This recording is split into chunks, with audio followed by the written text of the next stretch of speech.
What's up? Welcome to another day, another SAT Solved Live.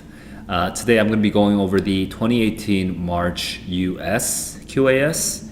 I actually just took a quick peek at the blurb of the first passage, and it looks like I've never taken this test before. So you guys are in for a real first time test taking experience, stream experience. So look forward to that.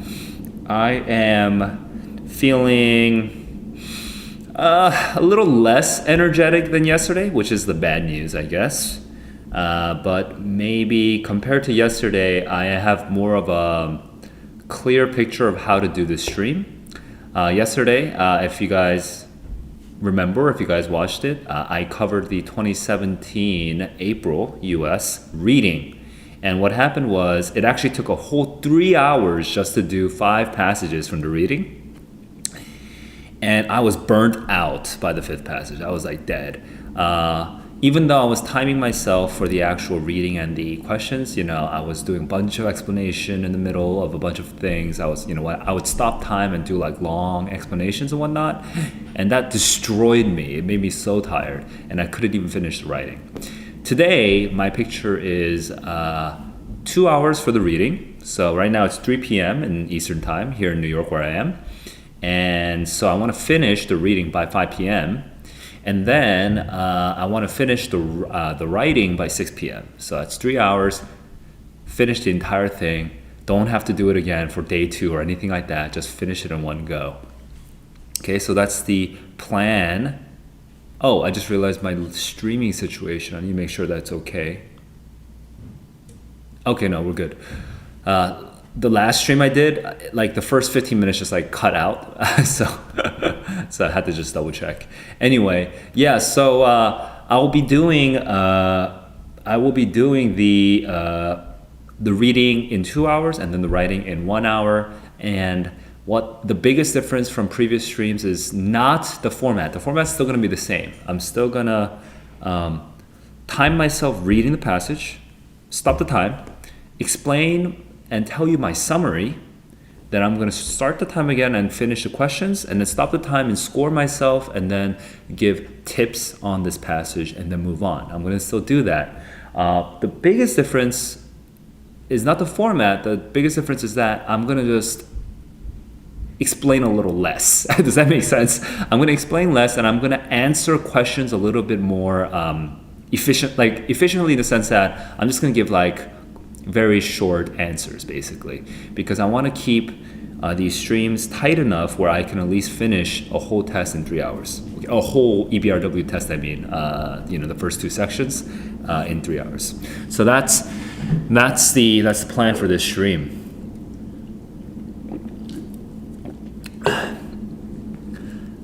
From Somalia, Ayub. Ayub, I don't know if I've seen your stream before. I don't know if I've seen your name before, but welcome to the stream. All right, so I will not be able to watch the chat, okay, during the, I will not be able to see the chat during the actual passage or even the questions, okay? So I will only do Q&A after I finish scoring myself for the questions for the passage. So let's say, like here, I'll show you. Okay. I'm gonna do a pause at the end of this. I'm gonna pause here, and I'm gonna tell you my summary, but I'm not gonna do any questions there. And then over here, when I pause here, I will then score myself and then do a little bit of Q&A, but without very long explanations this time. Okay, so that's my format for today. I'm basically ready to start. I just need to get my stopwatch ready to go. So let's get going.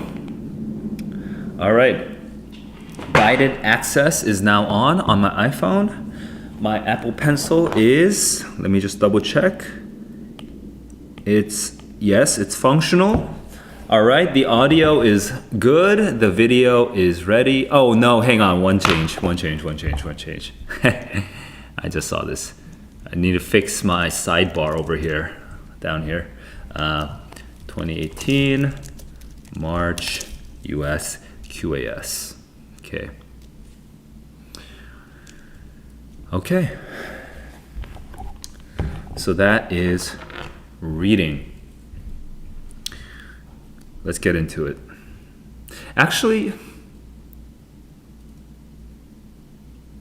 should I?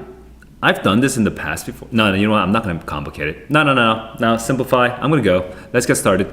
3, 2, 1, let's go.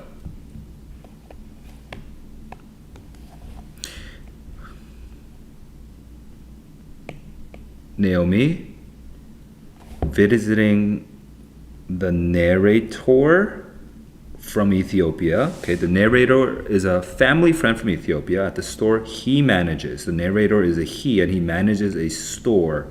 And they have made a plan to read the brothers. Great novel to read the brothers together. This is 30 seconds. A young girl reading Brothers Karamazov. Huge, unusual deal.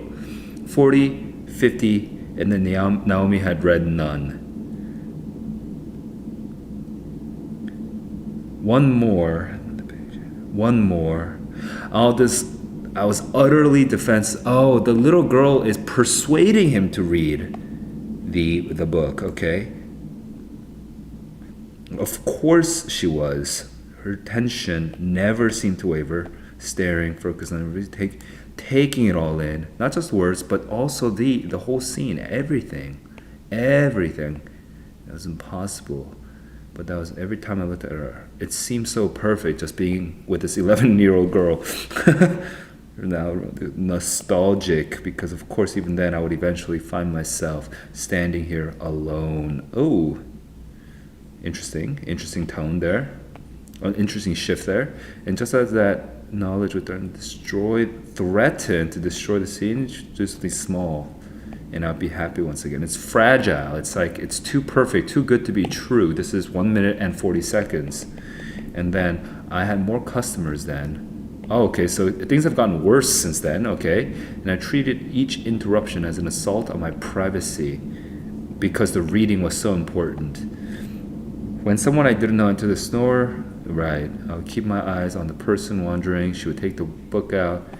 Okay, I kept one man who came to the counter, waiting for more than a minute because he's such a bad store owner and he's so absorbed. He was at first charmed, and then it wore off, of course, because it's very annoying. It's not professional, and stormed out. He stormed out, but Naomi and I read on, or Naomi and I slipped into the characters as I read. Okay, this is an interesting transition. He gets into the characters. Grumble, bellow. I knew this is what my father, that's interesting aside, would have done. Okay, that's interesting aside. That he must have told me hundreds, thousands of stories. He might have been carrying on. There was no wrong time. He didn't, or if there was, for me to see. Right. So he also died early. Okay, so that's what, 2 minutes and 55 seconds. Let's keep going. And then, it's weird. Okay, the stories he invented himself. Oh, okay, we're really focusing on the father. Interesting. Father. Okay, I thought this was going to be just a minor aside, but we're really getting to the father. They all began the same way, the lighthearted tone, small wave. That reminds me, the farmer, the hyena, the lion, the monkey. Okay, interesting. If I had heard, I let him tell it to me again. His performance was that good. So then this is transitioning back to Karamazov. I waved my hands wildly in the air. I grumbled as I could to do my father proud. Oh, you fools, I shouted at, and Naomi smiled. Okay. Oh, I hate him, she would cry after a particularly cruel antic. When it came to Alyosha, though, she was willing to fall completely in love. 3:55. Okay, stop. Now, I just read that in 4 minutes. I just realized, though, there is something I must let you know. I have read this once before. Turns out I have read this once before. When I first read the first couple paragraphs, I didn't fully realize. Actually, it was actually around the second paragraph I realized I had read this before. Okay, I thought I had it. So that means that at least I know the flow of this. I kind of knew the flow of the story, but I also didn't. Like I forgot about the father. I forgot about the host. Actually, yeah. So just I just want to be honest. I have read this at least once before. I think once probably because I didn't really remember it very well. But I didn't read like it must have been long enough ago that I didn't remember about the father, about like what Naomi and their relationship was initially. So I was still navigating it, and it felt very fresh to me. Okay, but some people will always be very skeptical. So I mean, gotta show my cards. Okay, and now without looking at the page, I'll just put the page somewhere else randomly, right? Okay, I won't even look at it. I'm gonna tell you exactly what I remember from the story from start to end in that order. Okay, here's my summary. Now, if you are watching this, not in the live stream, if you're watching this later on as a replay, I strongly recommend that you pause this video right now and you first do your own summary. Okay, summarize to the best of your ability this passage. Okay, and then hear mine and compare how different our summaries are. Okay, here's mine. They're at a store. They're in Ethiopia. He's a family friend. He's older. We don't know how much older. But he's reading the Brothers Karamazov for Naomi. He read 40, 50 pages. She read none. She's the one who's sort of coaxing him to read more for her, which, by the way, side comment, makes so much sense because Brothers Karamazov is not easy. It's a great book, but it's not easy. So he is in rapture. He loves the attention he gets from Naomi and like how engaged she is, how much she wants to hear the story. Because it's not an easy story, by the way. But it's an 11-year-old girl who is enthralled to the Brothers Karamazov, and he is enthralled to her. So the whole first column, it's about how delightful it is, And then the bottom of the first column and the top of the right of the second column, we're really just talking about like how he's even negligent, he's derelict in his duties. He doesn't even, because he's so absorbed in all of his reading, he gets annoyed when, like, back in the day when there used to be more customers, he would get interrupted, and then the Naomi would put her finger in and then keep the place, and then he would come back to read. And sometimes there was one time he left this person standing there for more than a minute waiting with his toilet roll or something like that, and that guy had to at first found it really cute, that this older man is reading this younger girl who is clearly enjoying the story, the Brothers Karamazov, right? So this customer is seeing it and he thinks it's cute, but after a whole minute, he's just annoyed and he storms out, which, that makes sense. And then after that, we get into an aside, okay? We start by talking about his storytelling, but then we connect it suddenly to his father. And his father used to tell stories with a lot of energy, a lot of passion. He loves stories, the father. So in this third column, we move to a third column where we start talking about how the father, would, like, we had like example dialogue. Do you remember the story of the hyena, the coyote, I don't remember the specific details of that particular bit, right? But we get that specific example of how the father used to tell stories. And then we swing back to the scene where Naomi is right there, or Naomi is right there, and the narrator is trying to be like the person that his father was for him to her. Okay, so there's like this sort of like a parallel situation happening where he's sort of passing it on. By the way, his father had died kind of early, so that came at the bottom of the second column. But anyway, going back to where I was at the third column. At the third column, that happens, and then hang on, and then we end on a note of how she really loves the character. Like he like pounds and all that stuff, but hey, no, that's actually the first column. But I forget exactly what happens, but then by the end it talks about how she loves Alyosha, which is one of the characters, one of the brothers. Alyosha Karamazov is one of the brothers Karamazov. So she really loves Alyosha, the character. Woo! So that is my summary. I mean, I can Kona. Okay, that was that. Kona. Okay, my brother's dog is getting nervous because our neighbor is opening their door. Anyway, I just lost track. So that was my summary, and I'm about to go right into the questions. Here we go. Blue. Did I write my time down? I did. Okay, so 3:55, and now we're about to go. 3, 2, 1, let's go.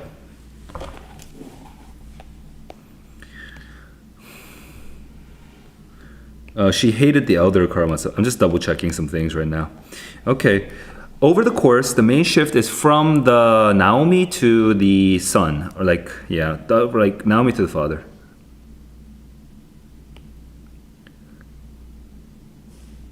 Ooh, that's kind of interesting.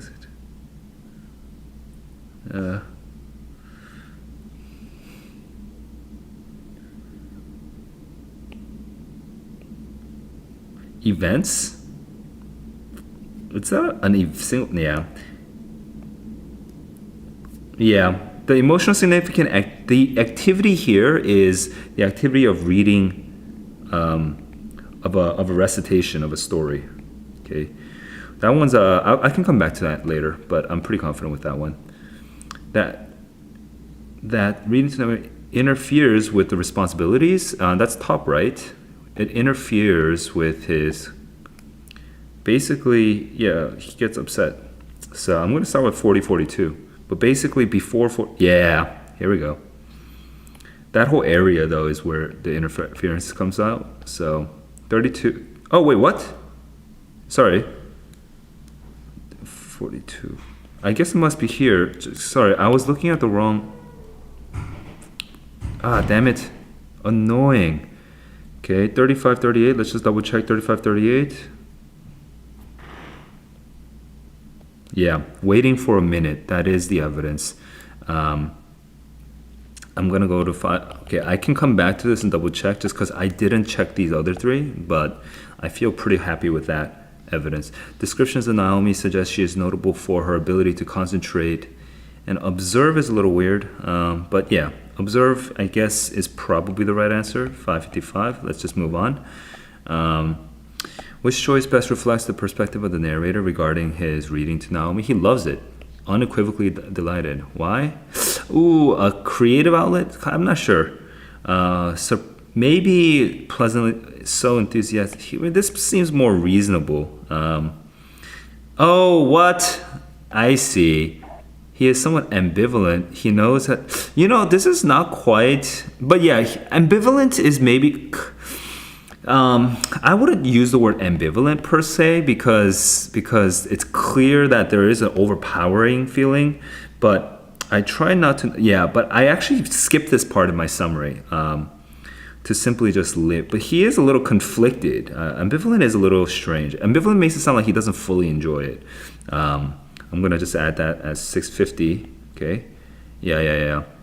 And oh wow, evidence. That's at the bottom right. So that's what 38. No, that's 8. That's like 17ish. Okay, let's look. Yep, 1723. So that's ambivalent. 705. Here we go. Concluded most nearly means 34. Concluded most nearly means to the right, the word that he had just said, he had just finished. Okay, we are at 720. It can be inferred from the passage that the father influenced him by sharing his love of stories with him. So, what was most important? No. Express? No. Yes. not a number of classic novels, right? We don't know about that. In fact, even if probably wasn't novels, okay, 740 indicates that the father viewed storytelling as something that was kind of kind of natural and essential to his maybe D. It sounds like that's the closest thing. Let me just double check. He invented his own stories, but what's over here? He must have told me as grand a life.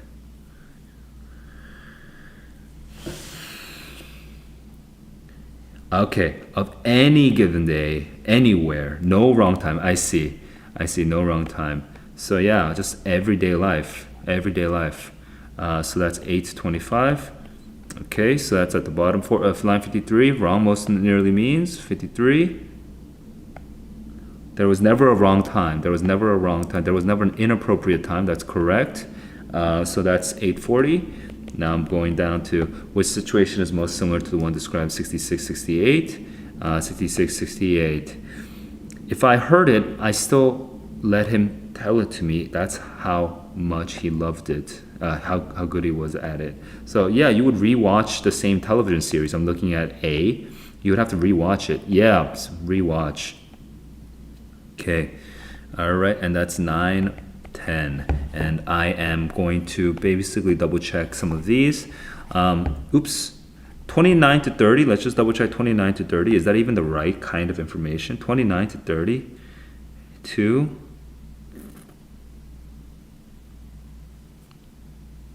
No. So yeah. This is definitely D. And then, because I don't even need to check the previous ones because it's too early. And then, yeah, this is correct. So I am now at 940. Okay, stop. And I'm gonna check my answers because I'm pretty confident. So I'm gonna go straight into the answers. Oh, but I didn't pull up the answers on my computer, so I'm gonna need a minute. Okay.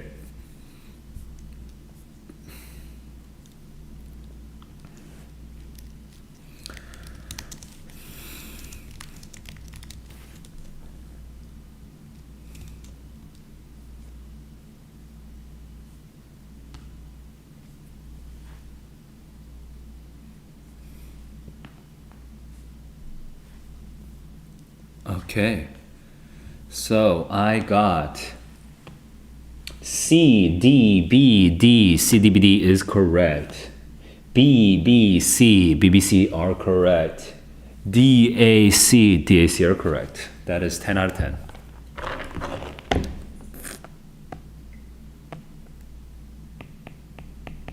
Okay, so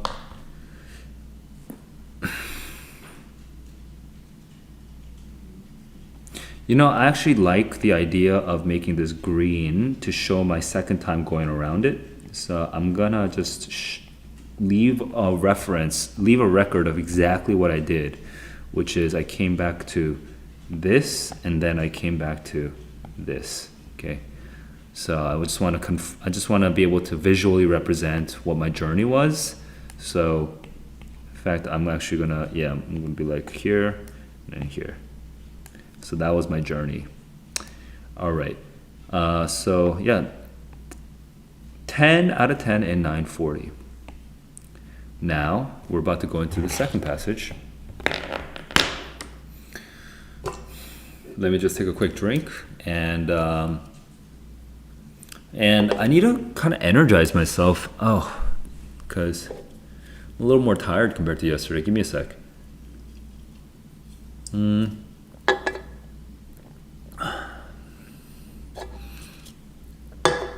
Let me see.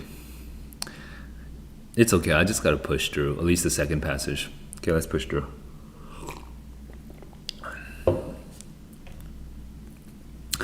Okay, so I'm at 940, 945. I'm about to start the second passage. I'm a little tired, but it's not terrible yet, so I won't take a break. I'm just gonna keep going. 3, 2, 1, let's go.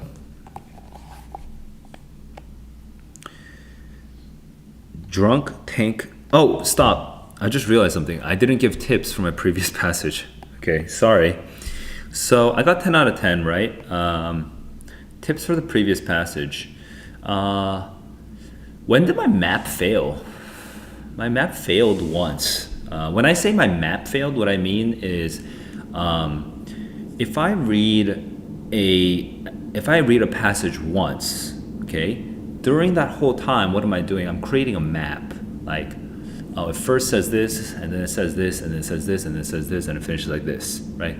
And every time I say and then, it's like a signpost in a map. It's letting me know, oh, okay, that's where this other turn happens, and then this other turn happens.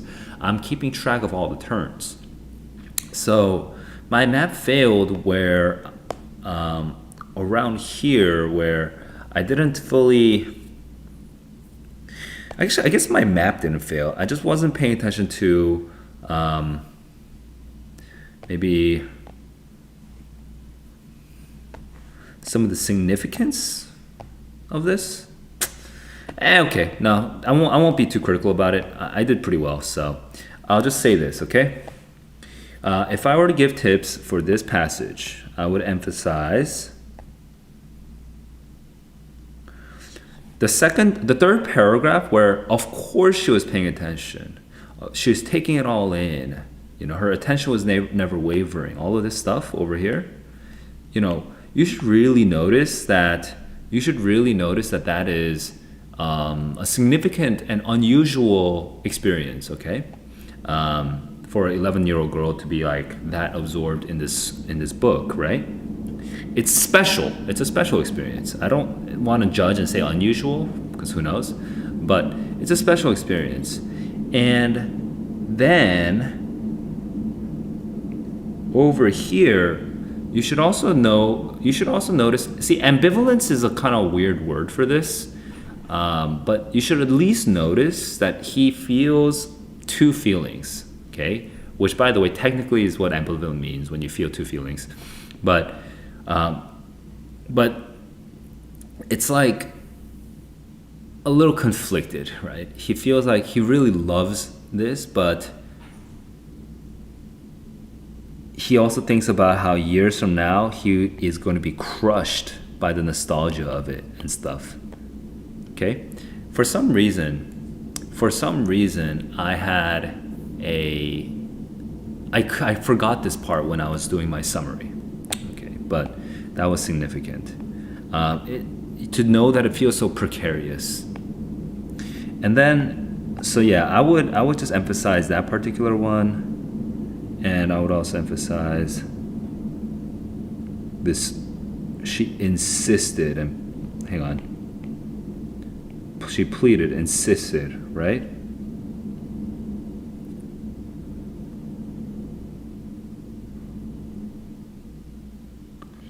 So yeah, you should understand this transition. So that's super important. This sort of insisting, pleading, and you know the one more and the please, pretty please, and so that gets him defenseless. Finally, and then you should understand how he's neglecting his duties. Okay, this is kind of a lull moment. Okay, you should kind of get that lull moment, and then you definitely need to move into the big shift towards the father. And you should see the parallel between the father and himself. The father for his son and himself for Naomi. All right, so that's basically my tips for that particular passage. All right, now I'm going to the second passage. Here we go. 3, 2, 1, let's go. Drunk tank pink. Huh. What? Unexpected forces that shape how we think, feel, and behave. So it's cognitive sciences and psychology. First experiment ever conducted in the field. So social psychology suggests that humans are often faster when they test their speed in the company of other people rather than alone. Okay, cool. That study in the late 80s was a brainchild of Norman Triplett. In dozens of experiments, he pushed cyclists to ride as fast as they could on stationary bikes. When Other cyclists were near, which makes sense. People kind of get competitive.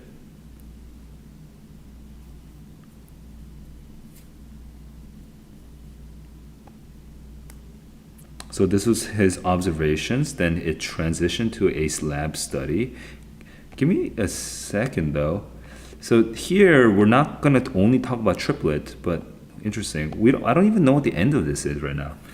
Okay, we're at 11:01. We're at 11 minutes right now. He recruited 40 children to complete the study. Okay, 40 children. How quickly could they wind a fishing reel? Okay, for 16 meters. They had never played with fishing rods, so it was new.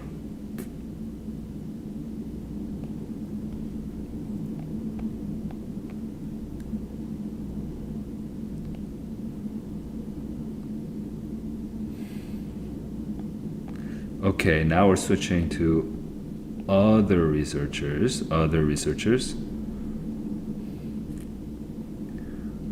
Social facilitation. There's also social inhibition. Interesting. JP and RH, Pessin and husband, asked people to learn a simple maze. Blindfolded, either alone or in the presence of other people. Okay.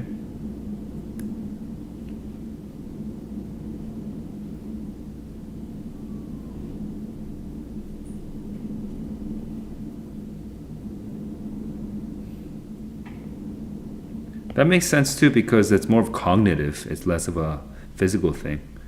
Yeah, because, okay.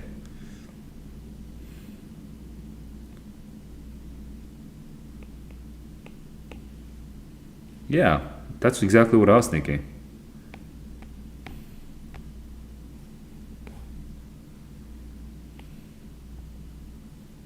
Instinctive, okay, interesting.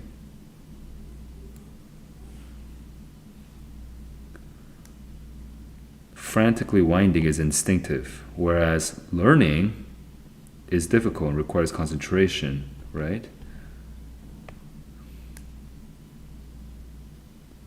Yeah, fear of making a mistake.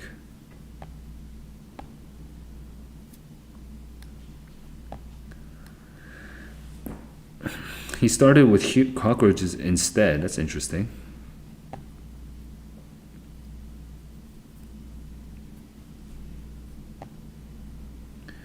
A simple task and a difficult task, okay?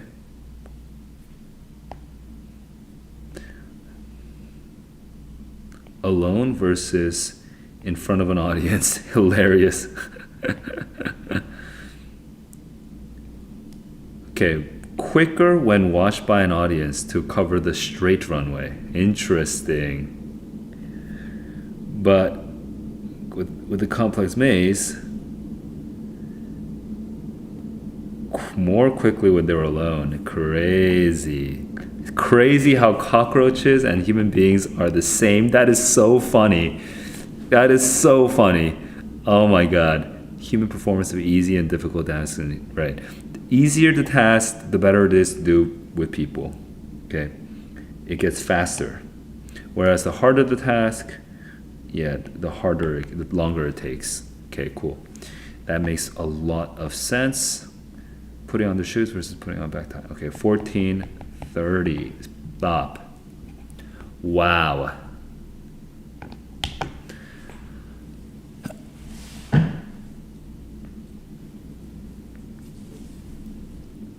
Oh.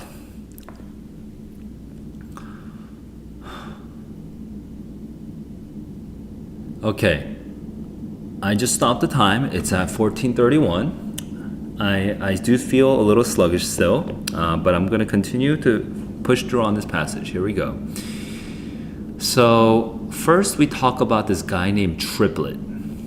Triplet made an observation. This observation was that when he was cycling, he would cycle faster. Or when people were cycling, I don't remember. Was it people, was it himself, was it both? I think it was both. Okay. They would cycle faster when there were other people.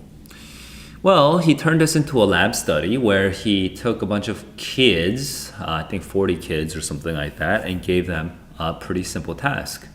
It's a totally new task, but simple. It's a novel, but it's simple. It's reeling a fishing rod for 16 meters, something like that.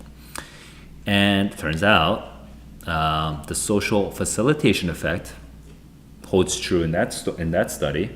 What happens is there's the kids reel faster. The kids reel faster when it's simple. The kids reeled faster when there were people in front of them. Background information. It's a simple task. Well, science is complicated, this author says, and then we have this transition to other researchers who found that there is an exact opposite effect, so the social inhibition effect. And the example study that that it comes out starting at the bottom of the left side and moves on to the top of the right side, I think, I don't fully remember, is the study where they had, I think, adults, college students. I don't remember what kind of study it was or what the research subjects were, but they had them do like a blindfolded maze. I think it was like college students, don't fully remember, but they had them do a blindfolded maze, and they were either blindfolded using their finger or something, but they were blindfolded. Maybe the maze was just through the finger instead of their whole body, something like that. Maybe it was like a tiny maze. I forgot that detail. But they did a blindfolded maze, but some people were blindfolded and they were just processing the maze on their own, and then some people were blindfolded, but there were other people watching them do it. As you can probably imagine, this made them lock up. So there was a social inhibition effect where they took longer if they were in front of people, which makes sense. Well, there was a guy, Z, it starts with a Z, his last name starts with a Z, and he basically came up with a pretty clear solution to this, which, it made sense to me. Both of these effects made sense to me, so his solution made a lot of sense as well. So it basically depends on how instinctive the task is. The more instinctive, the simpler it is. The less instinctive, the more complex it is. Where instinctive tasks are things that we speed up on, and less instinctive tasks are things where we get choke on, depending on if there are people with us. So he showed this with cockroaches, which is hilarious, so funny. I just think about it again. I'm not going to test this on human beings because human beings are basically like cockroaches. I'm just going to do it on cockroaches. And he has the cockroaches go in a straight line. That's the instinctive test. And then through a complex maze. That's the complex. That's the complex task test. And it turns out if you give the cockroach an audience of other cockroaches,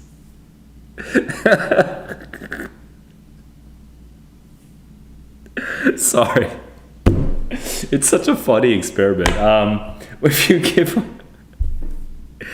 you have other cockroaches watch the first cockroach, and they're doing a simple task like running in a straight line, they go faster, like a lot faster. But then if you have them, if you have a bunch of cockroaches watching a different cockroach do a maze, that cockroach in the maze goes a lot slower.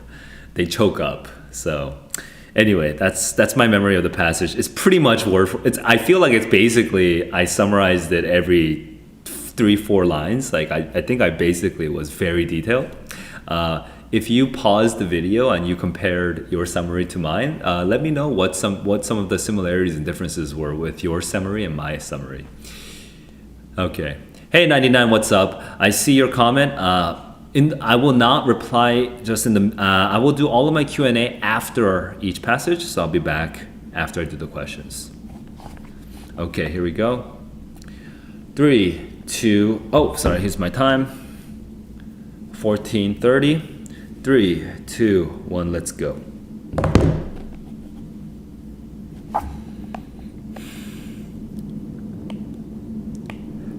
Is to show a resolution to two sides, yeah?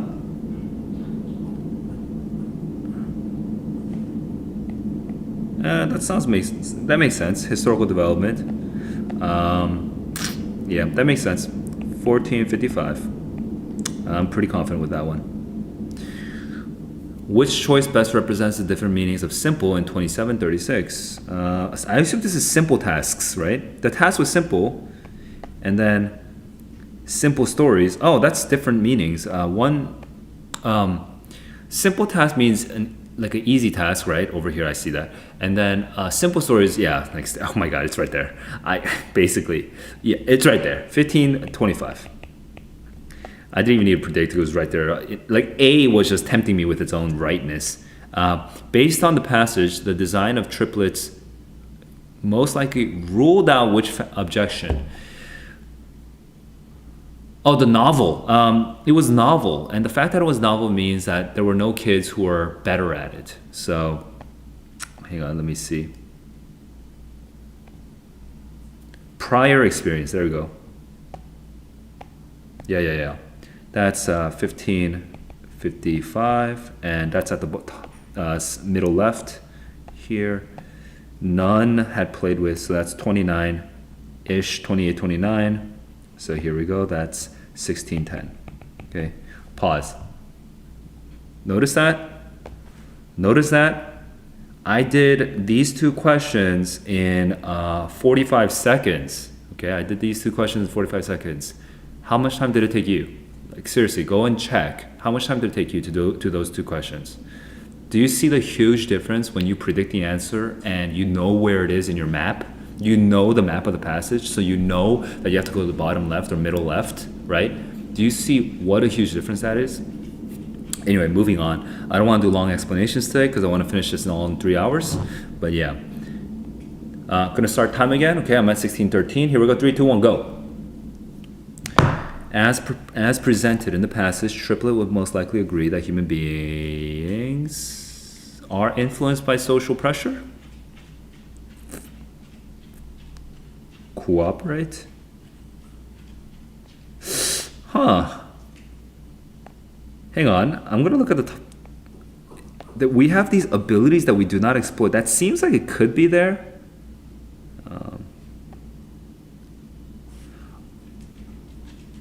As fast as they could. That's a tough question. But you can actually go even faster. So that's line 10-ish, right? Okay. Ooh, that's I'm gonna just double check 3235, but that's basically. Oh no, 3235 is better. Yeah, even better. Latent. Okay, I completely missed that. I guess I read that too quickly. I missed that. Okay, so 3235, and then after that we're no longer talking about triplets. So that's 1725. Okay, pause. So notice that right there. I actually kind of had a gut feeling that I should at least check the bottom side. And you know what that came from? It's hard for me to say for sure, but I kind of knew that 9-10 wasn't like a perfect match. You know why? Because it only said he asked them to do it as fast as they could. It doesn't go ahead and say that even though he asked them to do it as fast as they could, they didn't go as fast as they really could, right? It didn't have the second part of that logic. So I felt like 9-10 is like, it's the right part of the passage. It was where I was looking. It was close to where my evidence was, but it didn't give me high confidence. It only gave me medium confidence. And so I was like, maybe I should just check the bottom of that column where triplets conclusions come out, because maybe I just had, and this is a guess, because I don't know what was 100% happening in my head, but I think I just sort of intuitively knew that my map here was, when I say here, I mean around here, that my map was a little blurry. I think I intuitively knew that part of the map was like a little unexplored. Like if you play video games, you know how there's a fog of war? Like I kind of knew that there was a fog of war right there. And so I was like, I should go double check. And so I went. That's what I think happened right there. So how much time did that actually take me, right? That still took me, those two questions, even though I didn't even know D was the right answer and all that still only took me 1 minute and 15 seconds. How long did it take you? Seriously, compare. How long did it take you? Okay? Because what's the difference between what you're doing and what I'm doing? All right, here we go. 3. I'm at 1728 right now. 3, 2, 1. Let's go. Which choice best describes what happened when the cockroaches attempted? They actually slowed down, became more slowly. Yep. Oh, then I don't think they did. Okay, sure. This they is a little iffy because they were actually two different cohorts. So this is actually not quite the right. I would say this technically is a little incorrect. But I know what they're saying, but I feel like they're being technically incorrect. The author uses the term athletic cockroaches to be hilarious. Yeah, I think comparable to that of humans is kind of more similar. Yeah, that's more right. I mean, personally, it's hilarious, but I know that that's not what he's not trying to be funny, or she. How long did it take participants on average to perform an easy task when they were alone, according to the graph?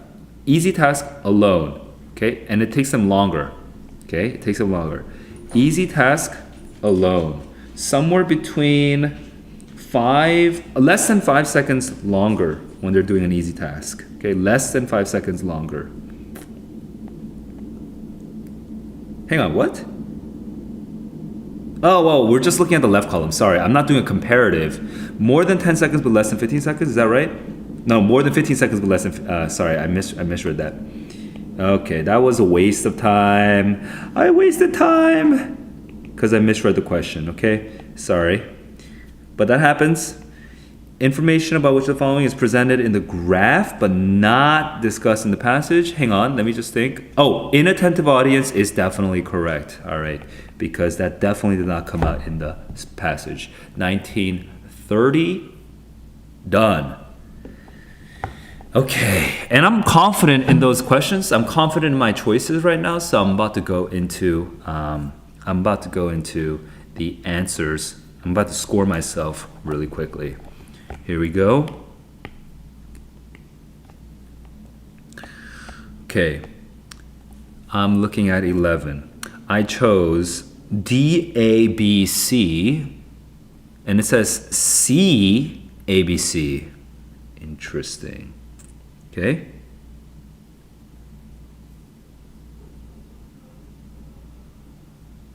That makes sense. Okay, C, A, B, C. All right, I'll come back to that in a second. I got that one wrong. C, A, B, C. Then I looked at D, B, B, and I got D, B, B. Then I got D, B, D, and I got D, B, D. Okay, that is actually 9 out of 10. I got -1. And I see my problem, and I didn't see it. And here's what I should have done on D. I knew the main purpose of the passage. My prediction was fine. You know what my problem was? I said I was a little lazy with my prediction where I didn't give it a name. Okay? I think I said something like where we have a contradictory findings that get sort of resolved by a different person. Something like that, right? But I didn't give it a name like contradictory findings about social perception and how that affects behavior and how that got resolved by this theory on instinctive behavior. Something like that. If I had said something like that, then I would have been okay with this part is fine, okay? That part's fine. But the problem that's not fine is social interaction, okay? I should have put parentheses around social interaction. I should have been a little bit like, social interaction, social interaction, like me interacting with you socially, right? There is a sort of social effect on these people, right? But if you look at how various experiments establish and refine the understanding of an audience's effect on performance, that is 100% correct. And I just didn't see it. I don't know what happened there. Okay.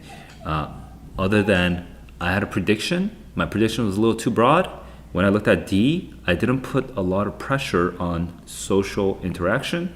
So if I put more pressure on it, then my confidence wouldn't have been high. It would have been medium, maybe. Like social interaction, I guess it kind of work, maybe not work. And I would have been able to just go through the process of elimination. It's like, I don't feel happy with D, so I'm going to just check some of the other ones a little bit more carefully, a little bit more slowly. So I was too high confidence, and I was not pressuring the social interaction enough. Okay, so that was my problem there. But this is the kind of mistake that I think realistically I might actually make in a real test. So I think this is pretty representative of the type of mistakes that I will genuinely make. Like unlike yesterday. Yesterday it was because I was like dying, where I made like the fifth passage. I just could not comprehend anymore. I was just like in my own sort of like I was like numb. But this is more realistic. This is the kind of mistake that I would just own up to. It's like, oh, I made a mistake. Yeah. So what's the lesson, guys? What's the lesson? If you look at the answer choices A, B, C, D, and they're not really exactly what you're looking for, go back to the question stem and make a more refined prediction. You should not try to make a super refined prediction every single time from the very first get-go. Okay, you should try to have a rough prediction and then go to A, B, C, D, and then see if the rough prediction immediately matches your answer. But then if it doesn't, and it's kind of weird, go back to the prediction, go back to the question stem and make a more refined prediction, okay? And then try A, B, C, D again.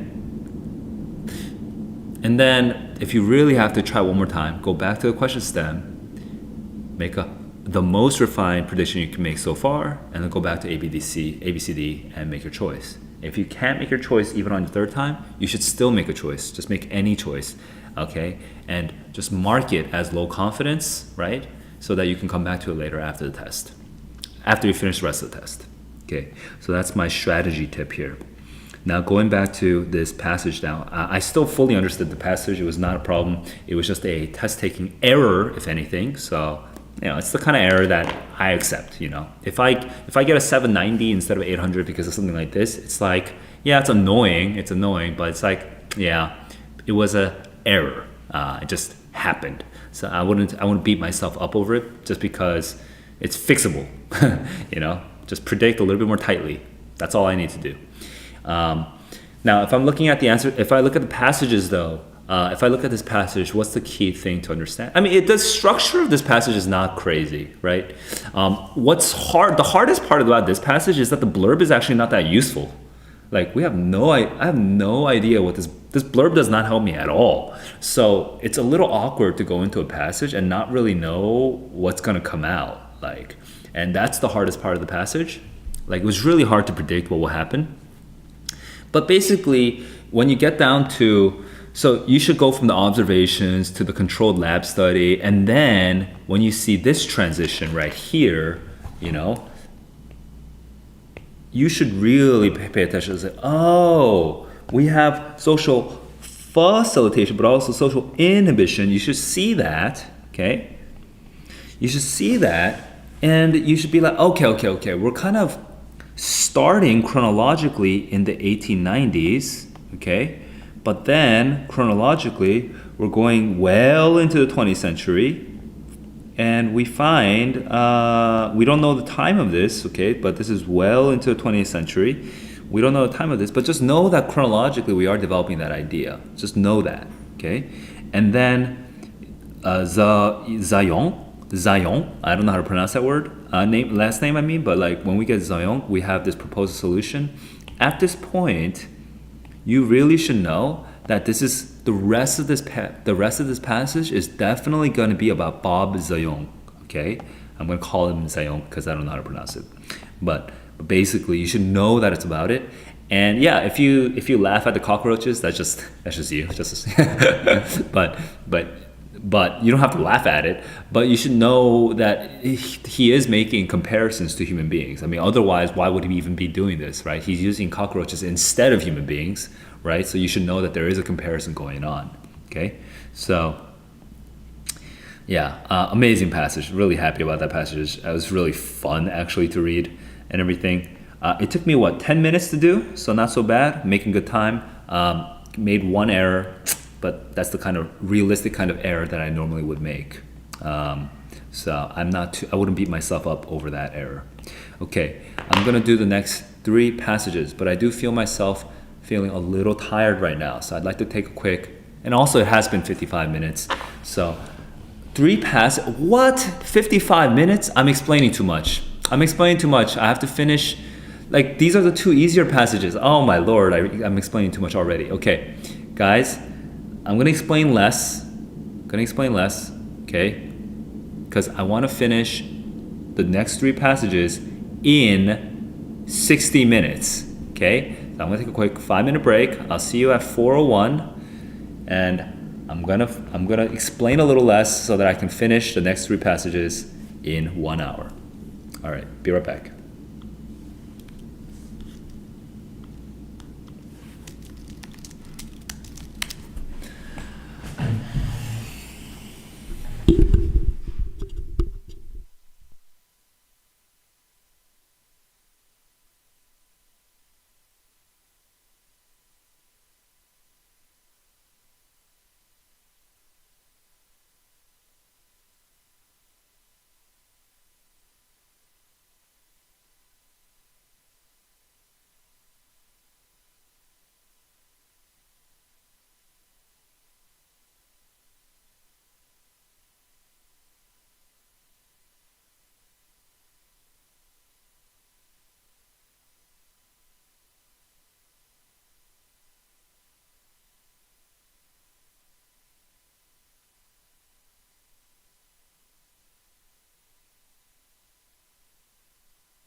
Yo, I need another minute of break. 99. It looks like you got rid of your question, so I kind of don't remember what your question was. But I can do a quick 1 minute, 2 minute answer to any questions that you have. What's up, Dark Galaxy? Long time, like probably like 2 days. But whenever I saw you last, good to see you again.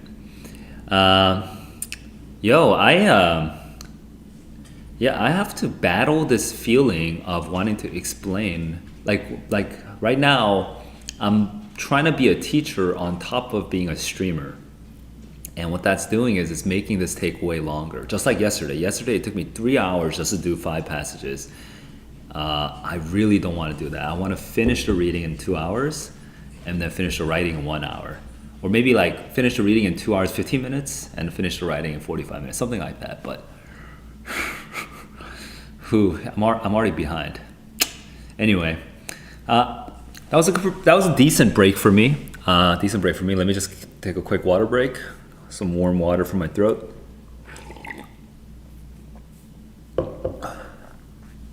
I can tell I'm getting old because I'm like trying to like talk all day and it's destroying my throat.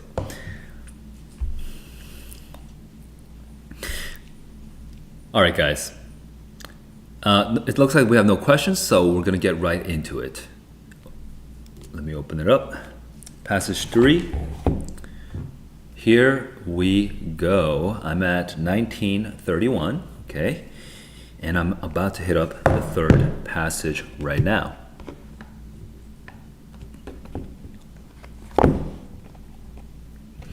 All right.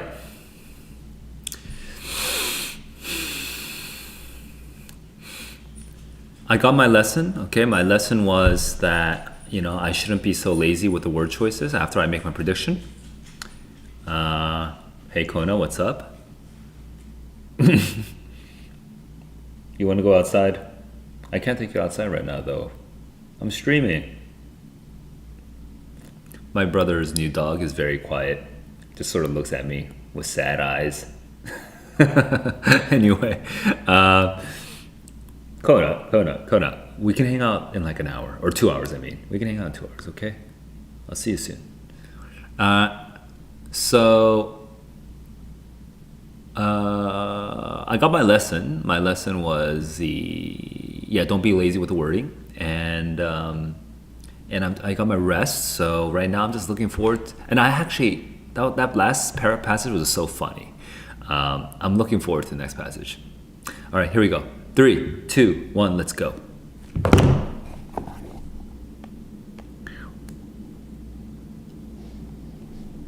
Why do zebras have stripes? Strong evidence for why. This is 2014-15, so 1 year apart from each other. Not for so the first passage is probably about camouflage, and so we have Popic and we have Delamore. Okay, cool. Popic and Delamore. That was 2005. Here we go. Zebras. Puzzling. 5 hypotheses. Oh my god. Insects, camouflage, temperature, social temperature, predators, insects, camouflage. Statistical model. For the first time, statistical model. Well, very much. That's a pun. Black and white. That the only factor which is highly associated with striping is to ban biting flies. I see, it's for the flies. It's not about the camouflage. For the study, collect the data from a range of sources, museum collections, historical maps, vast range of sources, and they looked at variations of striping patterns across the 7 living species of the equid groups. Striping somewhere, okay. Face, belly, rump, and where the flies are found. Into a statistical model. Where the biting flies are most active, regardless of species.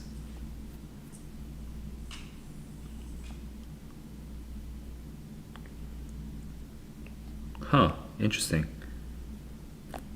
There's something I don't fully understand about this, but I don't know what I don't understand. Who studies stripes and places sets anyway. It's broad. Okay, so this is cool. It's okay. More specific research is necessary.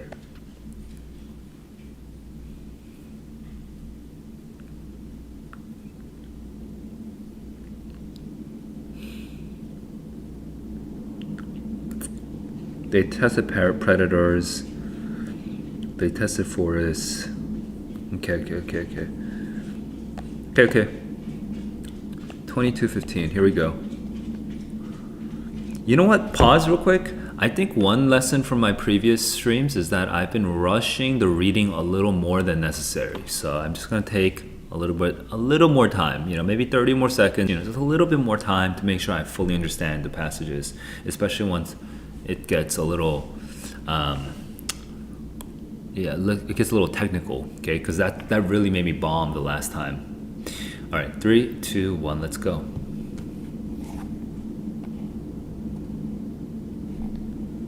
Very comprehensive, apparently, by looking at 29 different variables at 16 different sites. I don't know if that's a big difference, but yeah, we have several variables and 7 species from vast range of sources. Apparently they're both comprehensive.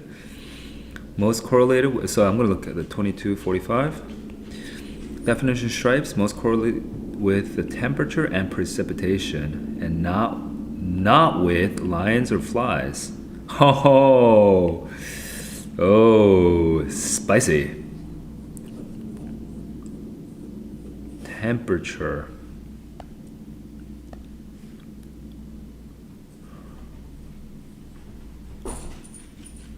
Yeah. Just because, right, it's not sufficient explanation, right?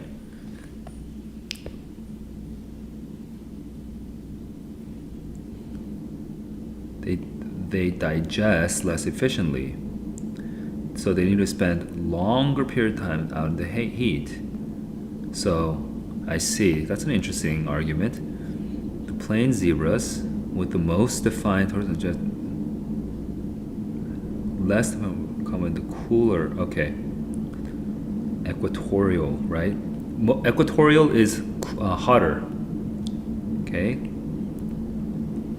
Makes sense. They have not experimentally tested the theory that there's breezes over a body. Oh, interesting. Huh, what? That's interesting. The stripes can create breezes? I was just thinking of like,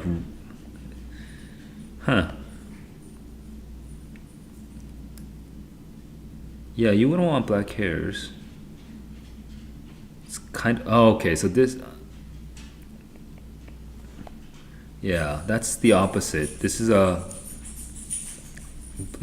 this is also kind of suspicious explanation. 2445. Let's stop. Whoa, that's complex. Okay, so hey, player unknown, what's up? Thanks for making the video game that has taken the world by storm. All right. So I took how many minutes? 5 minutes and 15 seconds. 5 minutes, 15 seconds for these 2 passages. And there are some details I sacrificed, but this time I was trying to take my time on these. Because yesterday's stream kind of taught me a lesson or two. So I'm gonna right now, without looking at the page, I'll just zoom to some random, right?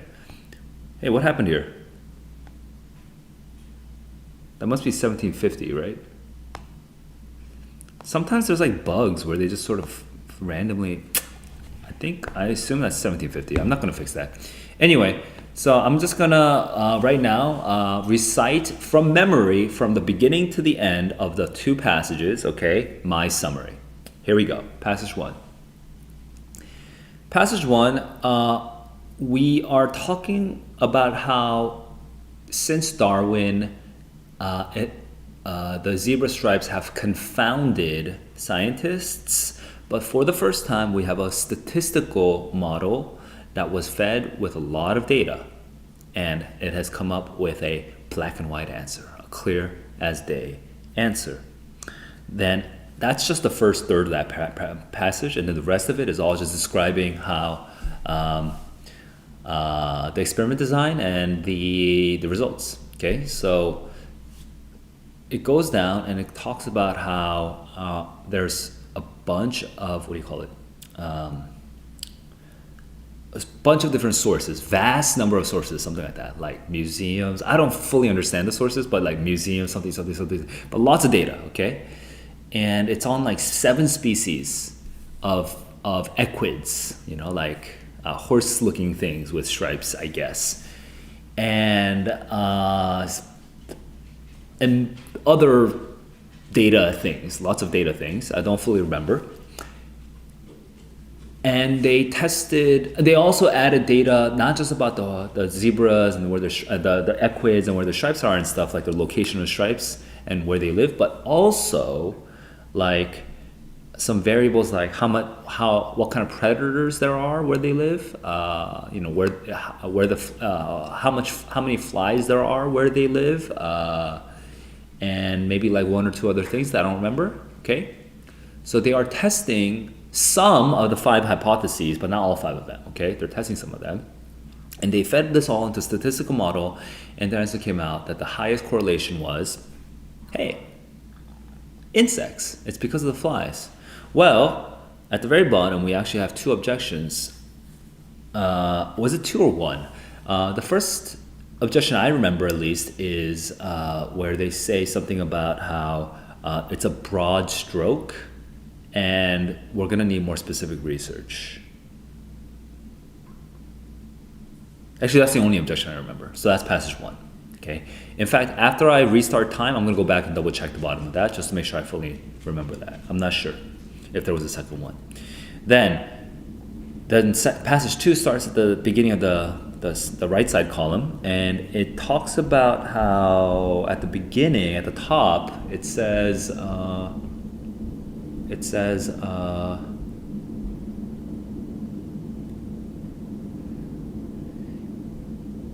there was some comprehensive study of some sort. I don't know if it was statistical, but it was some sort of comprehensive study, and it confirmed that it's not because of predators or flies, but because of temperature and precipitation that equids have stripes, or that zebras have stripes. It doesn't talk about equids. Okay, that's what it says. It's like the top. In the middle of the right column, it says that there is trying to remember. In the middle of the right column, it says something about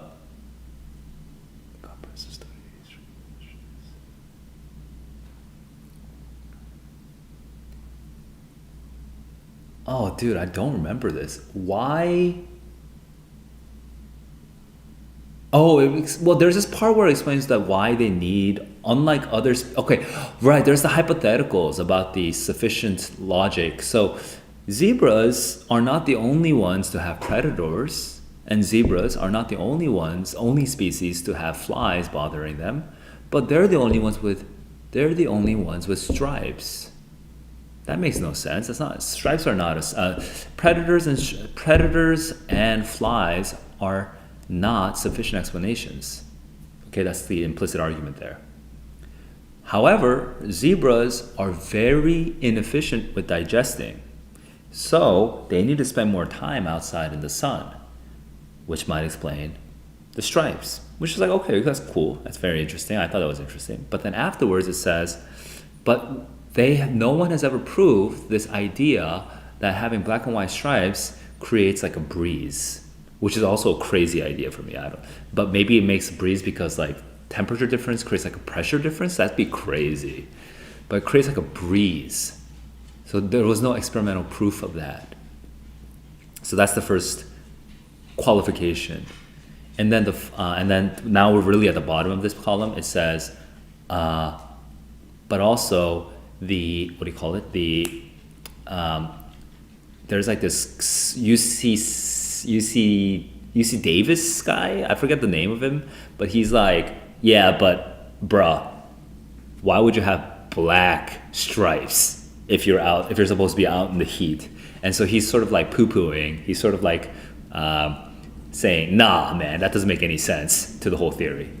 So that's the bottom of that passage. That part I kind of loved. He's so sarcastic. He's like, he wasn't being sarcastic, but I can imagine him being like this, like annoyed, like this annoyed Jewish comedian. I have a very specific Jewish comedian that I'm thinking of right now. He's like, nah. like nah, man, that makes no sense. So that's kind of the bottom of the second passage. Whoa, that took me a long time to remember. Okay, That took me a long time to remember. Okay, if you were watching this stream and if you pause the stream and you gave your summary first and then you compared your summary to my summary, I'm kind of curious, what was similar between your summary and mine and what was different between your summary and mine? Okay, leave that in the comment below. I'd like to review what you thought, what you remembered from the passage versus what I remembered from the passage. All right, so I'm gonna go into, okay, so I'm at 24:45. By the way, guys, you are free to ask me questions, but because I want to finish 5 passages in 2 hours, it means that my answers to your questions will be pretty brief, okay? And I'm gonna do at the end of every passage, at the end of every question set, okay? So, if you leave chat messages, I will come back to them soon. All right, here we go. We're at 24:45. 3, 2, 1. Kona, are you okay? Kona? All right. Are you bored? Do you need to be walked? I need to finish the stream though. You know what I mean? Kids, their SAT scores are in the balance. All right, I'm gonna continue with the stream. 3, 2, 1, let's go. Oh, my pencil. Okay, here we go. I wasted like 10 seconds on. Oh my God, there was a whole other paragraph. What? Regions with warmer winter climates are particularly susceptible to several species other than flies. Other than flies. Fly avoidance. Oh, Carol said. Okay, so Carol is actually on the side of fly. Oh my God, that's this guy. Oh, I didn't even make that connection. Okay. Other than flies. That's an interesting. Okay, hang on. So I'm at 25:30 right now. That actually took me almost a whole minute because of my pencil situation. Okay. Fly, wow, that's a spicy debate. That's a fiery debate. All right, here we go. Carol's team study may be relevant to animals other. We need equids. That's top left. Equids. Most have some. That's 20 and 21. 20 and 21. Okay. Oh, what the hell? Come on, 14 through 16. Nope, not 14 to 16. Range of predators. Okay, I guess that's probably 25-ish. Yep, 25-ish. Oh my God, 31 to 34. What the hell is that? Okay, that still works. Yo, SAT, you messing with me? 26, 25. Here we go. So annoying. All right. Brushing the new studies approach as broad brush suggests that the study is too broad. It's too statistically high level, not specific enough. Yeah. Yeah, I guess that makes sense. Relevant to a rate. Nope. Yep. Okay. 2650. Okay, that was a no-look answer. No-look answer. Larison, the reason stripes are particularly beneficial is probably because Larison in passage 2 says, who's Larison? Oh, I forgot. Zebras digest slowly. Let's just look at that. Endure greater exposure midday sun than other grazers. Yes, this is correct. I am very confident in this, so I almost could do a no look, but I just want to make sure the name is correct. Larison. How come I didn't write BL, man? Oh, dude, I never not do that. Anyway, here we go. So that's 2715. Here we go. The fourth paragraph mainly serves to. Okay, 63. 63. This is explaining why they might help with temperature. Why the zebras might need stripes. Why zebras might need stripes. Okay. Perfect. Difficult wording. Okay, difficult wording. So if you didn't get it, it's because of the language here. But you should at least have made the same prediction as me. You should at least have made the same prediction as me if you took this. Passage 2 implies that Larison's team study falls short of being definitive because Larison did not experimentally prove. Okay, Did not experimentally improve the whole breeze thing. Okay, that's super important. That is 28.25. Okay, and that's at the bottom right. Okay, that's 78, 77 and on. Yeah, super important. 28 to 40. So you guys, never mind, I'm just keep going. I have no time. Carol would most likely agree with which coloration patterns, I think in black stripes. That it's not good for temperature.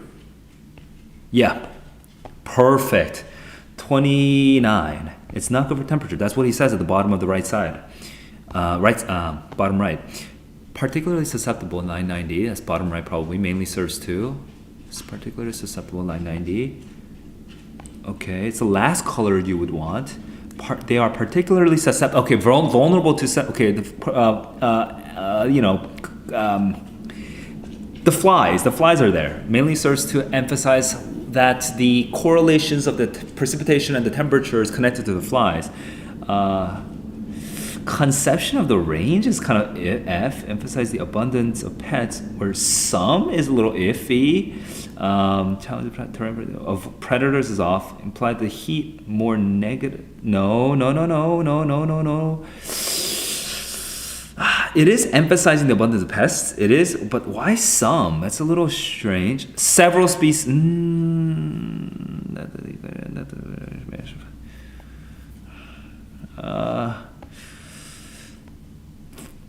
Conception of zebra's geographic range. That seems like the wrong wording, so I'm gonna go with. I'm not happy with the some zebras. Okay, I'm not happy with it, but I gotta run with it. I can circle and come back, but I don't have a better answer choice right now. The primary purpose of both passages is to consider studies that elaborate on why they have stripes. No, not a common misconception. Became widespread. No. I guess maybe. No. To other species. Yeah. Okay. 30, 40. Okay, and then now I'm here. Oof. Description of Carol's study in passage 1, Larson's study in passage 2. They would agree, okay, that say flies are not the only. Okay. No. Okay, yeah. They both. Right, I forgot about this part. They both don't think it's about camouflage. That's good. Yeah. That's actually kind of obvious, but I couldn't predict it for some reason. Carol and Larison defend their conclusions by relying on experiments that are sort of broad. No, they're not simulating. No, not field. Correlations, yes. Correlations. I want to double check this, but for now it's 35. And I am going to double check it because I already know it's correlations on the right side because of statistics. But I want to see comprehensive influence variables. Where did they get their data from, right? It looks like correlations, but I can't find it here.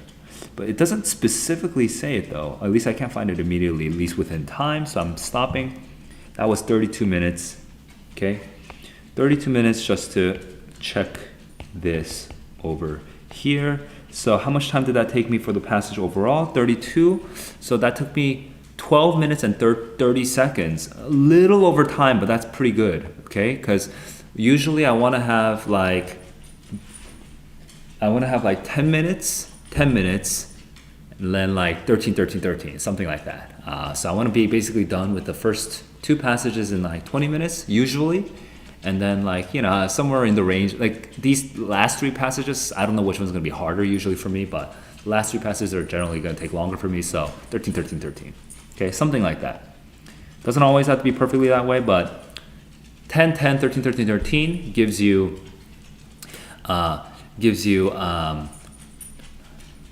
like 59 minutes, so basically an hour. So then that gives you 6 minutes to play with.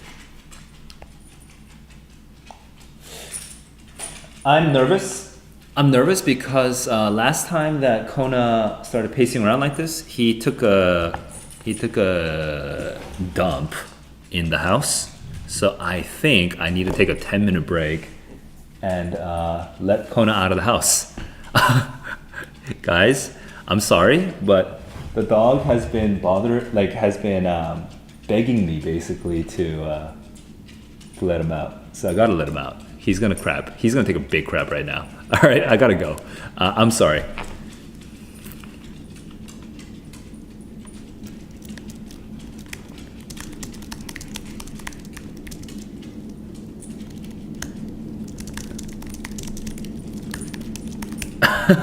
Dude. All right, Kona, let's go.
Oh my god. Well, amazing stream right now. Kona peed in the house. So and yeah, he was gonna poop. So I had to take him out to the park outside. You know what the good news is? Because this forced me to go and walk outside, I feel a little I feel refreshed. Wiping some pee, mopping up some pee was not the worst thing in the world, right? So I feel refreshed and ready to take the fourth passage. But I don't think I even finished this one right. Okay, yeah, I haven't. So I'm gonna go and score myself on this passage, okay? And then move on to the fourth one. Wow. All right, so I'm looking at the answers here. I chose DBA for 21. DBA, correct. BDD, correct. 27. BBC. Oh wait, did I? Oh yeah. Well, sure. BBC is correct. AD are correct. So I got 11 out of 11. Okay.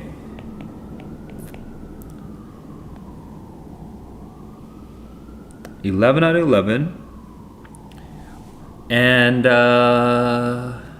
my tips for this particular passage are, let me think. First, read the next page. No, you have to know that there is a third column. That actually made me waste a little bit of time because I had to like reprocess what the whole passage was. It's better to just read it once, right? Like if for example, if there's a single passage and you read it and it's gonna take 20 minutes. Dark, thank you. I'm being so stupid. All right. Anyway, thank you, Get Dark. Thank you for saving this stream. You single-handedly saved this stream. God, imagine if I went and did the next passage with just my face showing up. That would have been so bad. Anyway, yeah. So my first tip for this passage is to definitely know that you want to make sure you finish reading this actual final paragraph. Don't just assume you're done. The way I did it, it's definitely easier when it's paper. On paper it's easy to just flip to the next page and just double check. On PDF it's a little more awkward, right? So make sure you don't miss that because if it would only have taken you like 20 seconds to read that paragraph, if you read it continuously, it would take you like 45 seconds to read that paragraph when you have to restart cold to read it, okay? It slows you down a lot when you have to restart to read something. So it's better to just stay in flow. So that's my first very obvious tip. Now let's go back to the actual passages here. For this passage, I think, like if I think about why I was able to get 11 out of 11, I was paying attention to what kind of experiment design it was, like what this experiment was actually made up of. And it turns out it's not really an experiment, it's just a study, and it's a statistical simulation. That's all it is. So it's not a field experiment, or it's not like an actual lab experiment, right? So you have to understand that. And you have to know kind of like what the details are, right? The really important thing too is to stay aware. I don't know why, but in this passage I didn't write like Tim Caro. I didn't do any of that when I normally do. I normally put, these names, right, next to each other. I normally put initials next to the names because in real life I'm actually terrible at remembering names. So this is something I do so that I'm forced to write the initials next to their real name, which makes me think about them for like 2 seconds longer. And when I think about them for 2 seconds longer, it makes them more real. It puts them into my memory a little bit better. Yeah, so I totally failed to do that. and the broad brush. You have to be ready for the criticisms in the discussion section. Okay, so after the results, you definitely always need to pay attention to the criticisms here, or like the limitations here, okay, or qualifications on the study. Okay, so that's really important. Over here, you need to see the double. You need to see the double qualification here. One is actually a qualification, and the second one over here is actually an opposite position, and it's literally our same Tim Caro from the first passage. So you just need to be aware of that. Besides that, in the details here, oh, this is hilarious. This is Brenda Larison. It's the same Brenda Larison. And you know what? I was actually unaware that it was the same Brenda Larison, but it was still a useful... Yo, this is just like it's a fight, you know? It's a cat fight right now between Tim Caro and Brenda Larison. I actually didn't even know that during the actual reading, which I guess means that it wasn't that important. But generally speaking, it is good to just pay attention to who's talking about whom. So I was a little sloppy with the initials, but I strongly recommend, if you guys have trouble remembering names like I do, I strongly recommend putting initials on the left and right side, because normally when they do BL and then BL, it will force me to be like, hey, that's the same initial twice, and be like, oh, bro, it's the same person.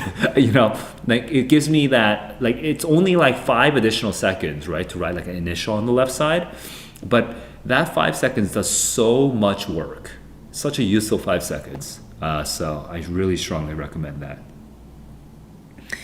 Yeah, and besides that, I don't have any real strong tips at the moment. Was there any particularly hard question? I mean, that one was awkward, right? Right now, I guess with I'm trying to say Caro, but I don't mean Caro. With Kona, okay, Tim Caro is the scientist. Kona is our dog. With Kona just messing up my flow, I'm kind of like not really remembering which questions were really too hard. But I want to keep us going and moving on to the 4th passage. So if you do have questions about passage 3 that I wasn't able to cover because I lost my focus, sorry, but please just leave a comment below and I'll come back around to it when I see it. All right, moving back to the 4th passage. I'm at 32 minutes right now, so I'm about to get going. I see no questions, so let's go. 3, 2, 1, let's go. Charles Dickens, American Notes. Because Charles Dickens is British, right? So yeah, after 6 months in North America, he wrote an account of his travels and the people. Okay, but we have no idea if this is a positive or negative, but probably it's going to be positive, right? Freedom of opinion, hell yeah. Thinks for himself, hell yeah. Not to be easily overreached. Right. We are a suspicious people. Okay, so that's the impression that Charles Dickens is going to have of pause. I paused my time. I just want to explain something. Sometimes when I feel like it's hard for me to predict what's going to happen because the blurb doesn't tell me a lot, I will just do exactly what I just did, okay? There's not a hard and fast rule for this. It's sort of a gut feeling. Like if I read the beginning and I feel like I kind of know what might happen, I don't bother with this. But when I'm like, I feel like at the very end, I'm going to know his conclusion, that this is going to be one of those essays where the conclusion doesn't really come out till the very end, right? The point, the sort of thesis, the point doesn't really come out to the very end. If I have a feeling that that's going to be the case, I sometimes just jump to the end because it helps me to know where it's all headed. Okay, so you could do the same thing. Okay, this is something you have to refine. There's no single rule where I used to tell, back 8-9 years ago, I used to tell kids, you know what, guys, if you're lost, if you're after reading the first 15%, right, read the blurb and the first paragraph. If you're lost, read the end of the passage. I used to say that as a flat out rule, and I don't think it's a bad rule. But now I would just say, instead of making it a flat out rule, I would just make it more like, try it and see if you can hone your sense of when a passage is more structured like that, where the point comes last. Because not all passages are that way, but sometimes they are. So just kind of play around with it and figure out what that rhythm is. All right, so that's my that's my quick tip on that. Let's keep going. 32, 45. Go. But I may be pardoned if on such a theme as the general character of the American people and their social system, I desire to express my own opinions in a few words before I bring this. So this is the end of a book. They are frank, brave, cordial, hospitable, and affectionate. Cultivation seemed but to enhance their warmth and enthusiasm. And they have these in a most remarkable degree. They are endearing and generous. I never was so won upon. I've been won by these Americans. Never yielded my full confidence so readily and pleasurably. Never can make again. Have to see so many friends. What I'm saying. Okay, cool. These qualities are natural to the whole people. Sadly, sapped and blighted in growth among the mass. Hang on.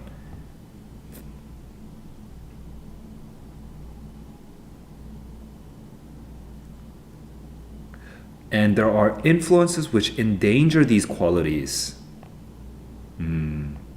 So these are American qualities that are in danger among the mass of people. Okay, even though naturally it's in all Americans, it's endangered. It's pique itself, okay, upon its faults to deduce tokens of its virtue or its wisdom. Just double checking. I mean, pique just means, oh, whoa, that's not what I was thinking. To pride itself, okay, and deduce tokens of its virtues or wisdom.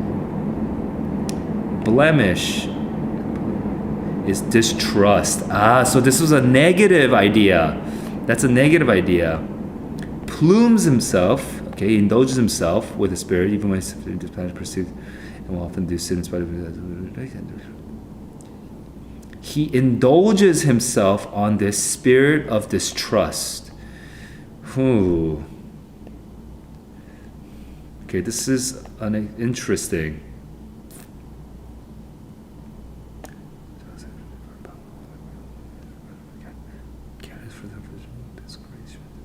Choice. You carry this distrust into every transaction in public life. And your legislative assemblies are classic candidates for the suffrage who disgraceful. Your politicians are disgraceful, basically. Interesting. That took me a while to figure out. But your politicians are disgraceful. They are full of distrust, cynical, fickle, given to change, they set up idols, they've flipped, okay. They're inconstant.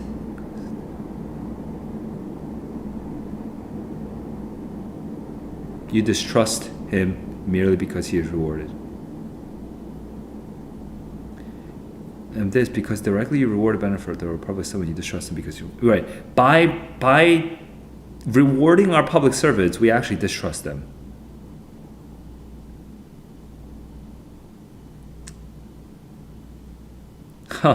It's such an interesting idea. Hang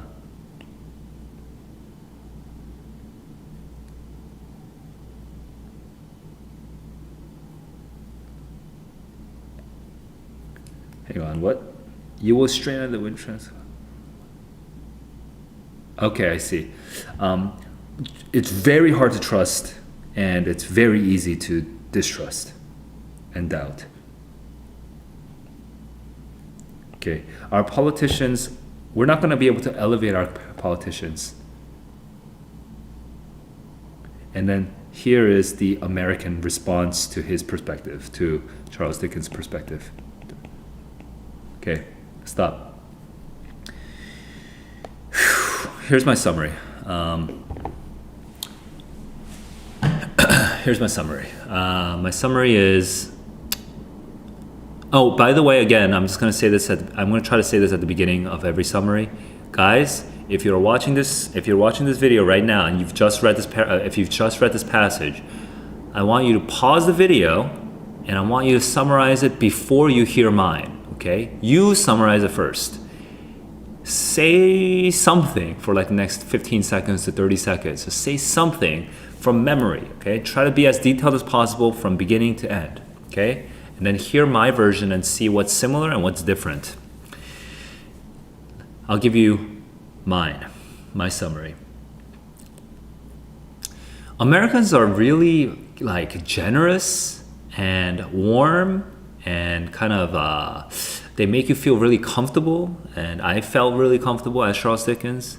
I've never felt so comfortable with these with people as with these Americans. Comfortable is not his word, but something like that. Okay, and yet there is some, and this is a natural characteristic. This sort of warmth and gregariousness is a natural characteristic for all Americans. But there is a different characteristic that threatens this characteristic. Distrust, a spirit of distrust, a universal sort of distrust. That comes out like the bottom to middle bottom of the left side. But then after that, I don't fully remember what happens. But over the process, we eventually get to talking about politicians. Oh, that's actually at the bottom left, right? We talk about politicians, about how actually we elect these people and we don't trust them. Something like that. It's very fuzzy. Bottom left for me is very fuzzy. In fact, after I start the time, I would go back and double check. Then top right, it talks about how we reward them for their office, but by rewarding them, we distrust them even more. Like we distrust our legislative assembly, like we distrust the politicians because they get rewarded for the politics, which is like this weird paradox from the British Charles Dickens perspective. And actually, Charles Dickens goes on further, and he kind of gives like a sort of hypothetical example of somebody, who kind of does well in office. Well, the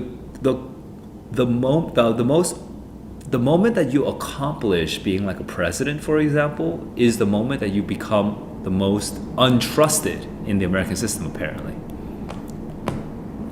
So he says that kind of in the middle of the right side. And then by the middle end, I mean, the end doesn't come all the way down to the bottom, it comes down to the middle bottom, right? But the end, he says, he basically is saying this is a bad thing, but then the Americans say, well, we have freedom of opinion, and that's why we distrust. We are suspicious. And that is like the rebuttal. And it just ends there, and so there's no real resolution. Okay, that's my summary of the passage. How was your summary of the passage compared to mine? I'm curious what was similar and different between our summaries. So if you have one that you want to share, a similarity or difference that you want to share, please write something down in the comments below. All right, now I'm going into, I should start time when I do this. I'm going to start time, and I'm going to double check some parts of the passage that I feel like I forgot, and then I'm going to go into the questions. 3, 2, 1. Oh, by the way, before I keep going, guys, remember you can always chat. You can always leave a chat, and I'll come back to it at the end of this passage. 3, 2, 1, let's go. Right, he indulges this, and yes. Right, that doesn't help create better governors. One central idea of the passage is that Americans' distrust leads to bad politics. Right? That's about right, yeah. Just double checking.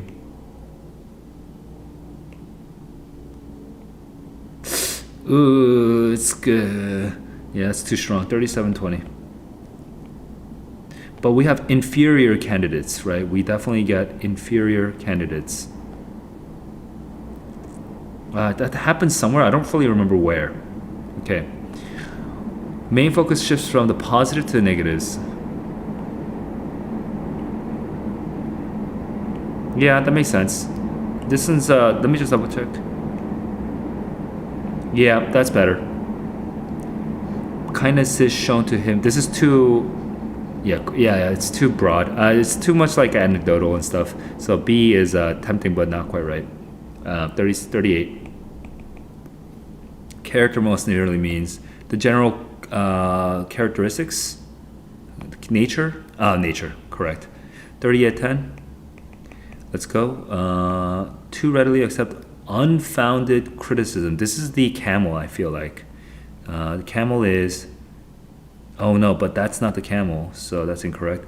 50 to 57, let's look at 50 to 57.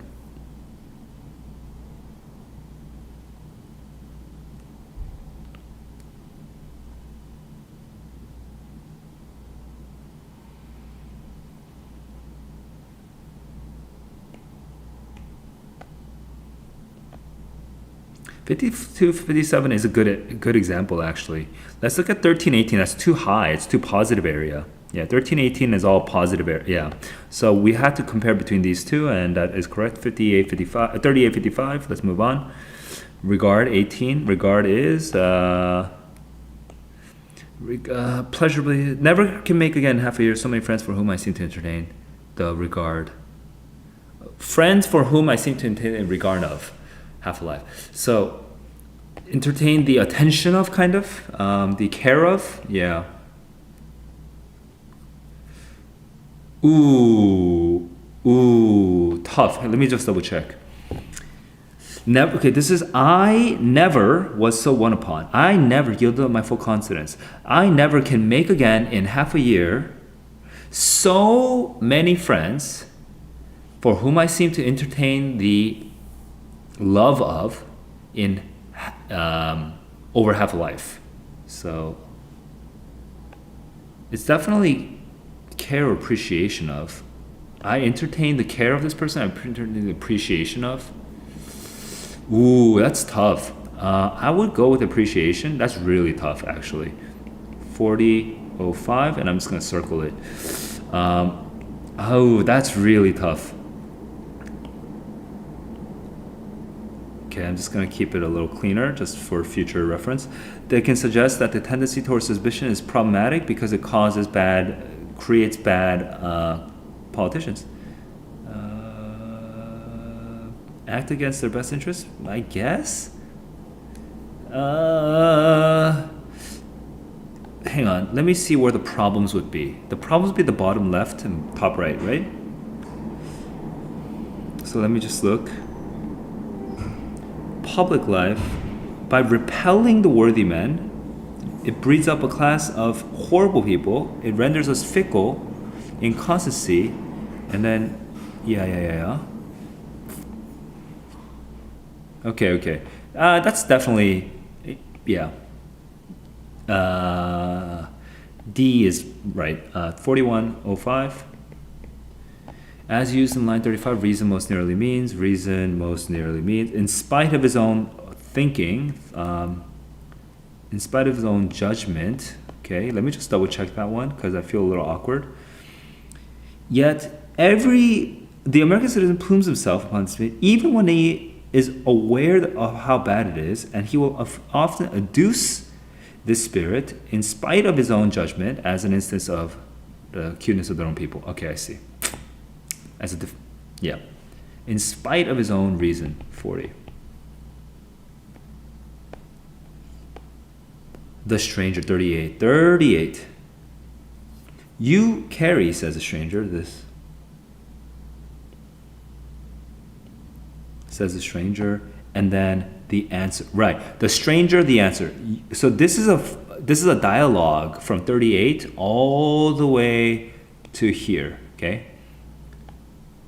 So it's like a pretended discussion in order to criticize, dramatize. Yeah, that's correct actually. No, it's not report. Yeah, that's correct. Ooh, that one's actually pretty hard too. Because how would you? Yeah, you'd have to pay attention to the structure of that passage. Implies that American political leaders are often inconstant. Change, yeah. 42, 45. And then the best evidence is top right. So that's like in the 45-ish area. 45-ish. Oh, that's a lot. Any 43 to 45 or 47, 49? 47, 49 says, nope, 43, 45. 43, 45. 43, 45 is correct. Okay. So that's 43, 10. And then 42 says, they turn against the elected leaders they recently analyzed because they are. A sounds basically correct, but let's go find it actually in the passage. Any man who attains a high place may date us down for about because any printed line that any notorious villain pens. Right. Because we start believing the critics immediately.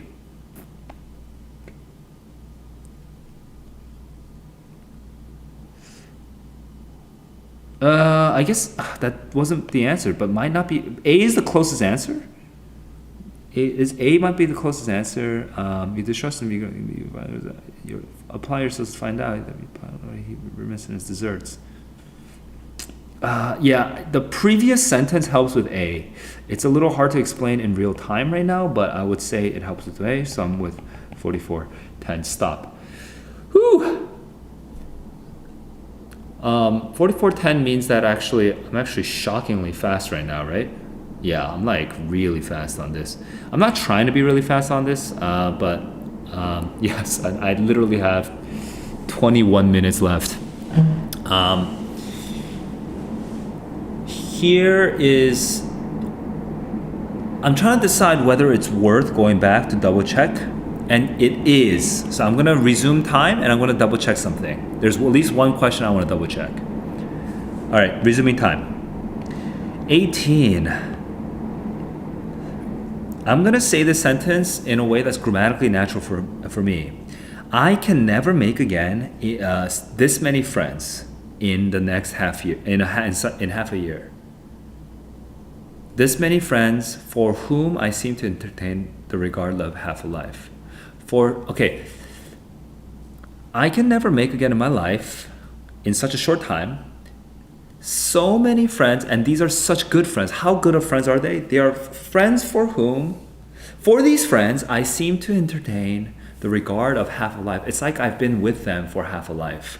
I entertain the friendship of the. Is it care?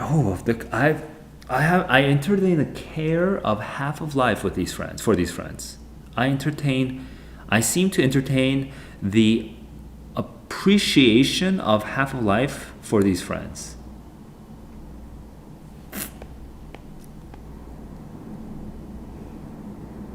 I'm gonna go with appreciation. 45-30. Whoo! Rough. All right, that comes down to 45-30. At the final call, I'm just gonna score myself now. Some of these were hard. All right, here we go. 32. A, I chose A. Good. 33-35, I chose DCC. All right. DCC is correct. All right. 36, I chose CDA, and CDA is correct. And then 39, BCBA, and I have 39, BBAA. What? BBAA? Hang on, 39, 40, 41, 42. BB. Oh, come on. I misread that. But B, I see the evidence for B. So they are often undeserving of the. Yeah. Oh man, that is so obvious. But BA is very clearly obvious. I don't even need to look at the passage. I already know it's obvious because I know what it's referring to. I know this sentence, by repelling. This is the sentence that says, by repelling the honorable men, then we get basically the scum, okay?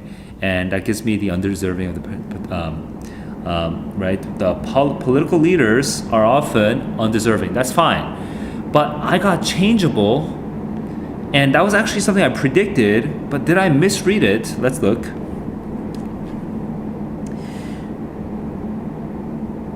It has rendered you so fickle and so given to change that your inconstancy has passed into a proverb. For you no sooner set up an idol like George Washington than you are sure to pull it down and dash it into fragments. And this is because you reward the politician, and then you distrust him. Okay, now, I did misread it. Because the you is not talking about the politician. The you is talking about you, the American citizen.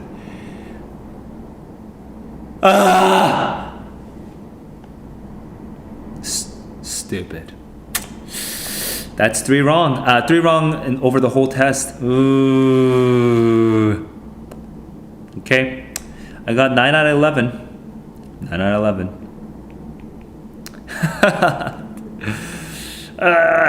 Okay, 9 out of 11. Sad.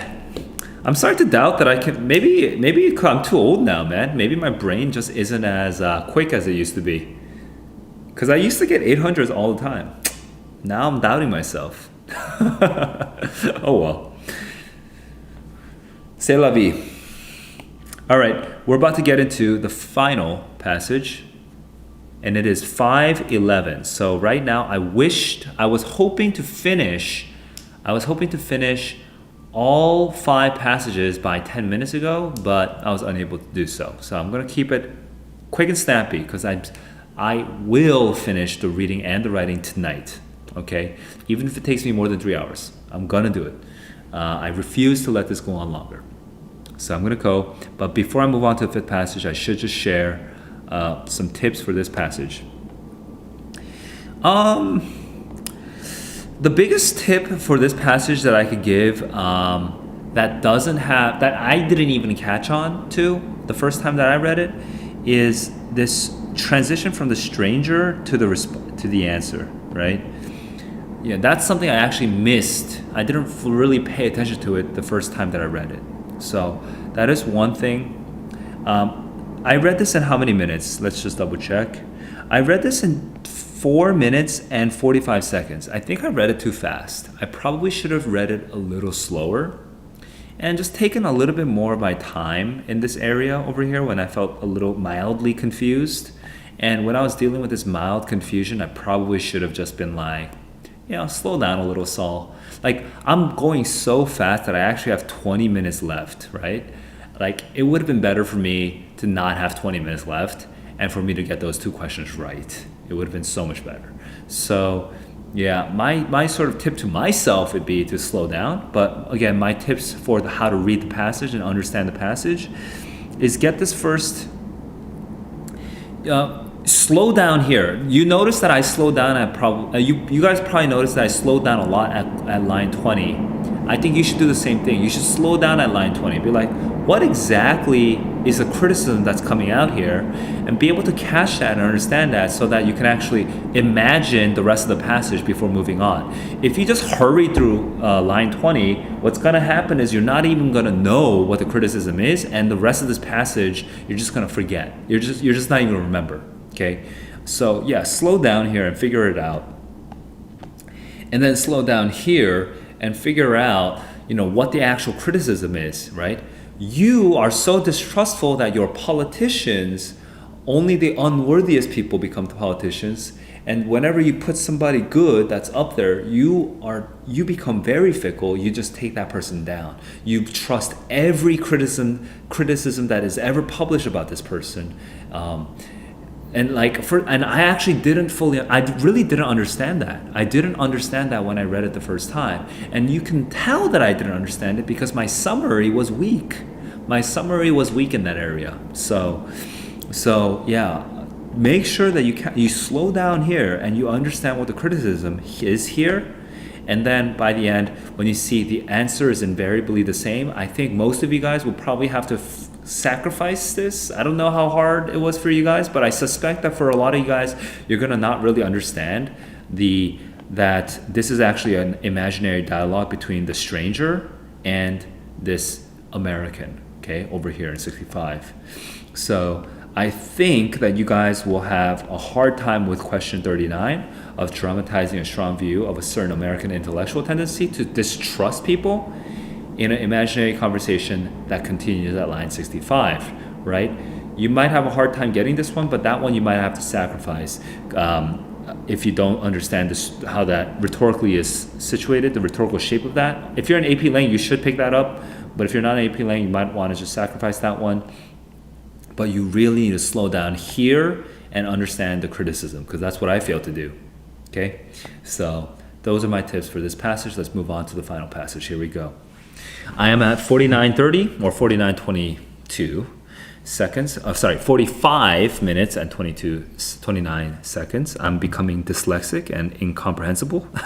So I can tell that right now my words are becoming garbled, that my thoughts are also becoming garbled, that things are getting a little slow. I think it's natural. It happens because I've been streaming for 2 hours and 15 minutes.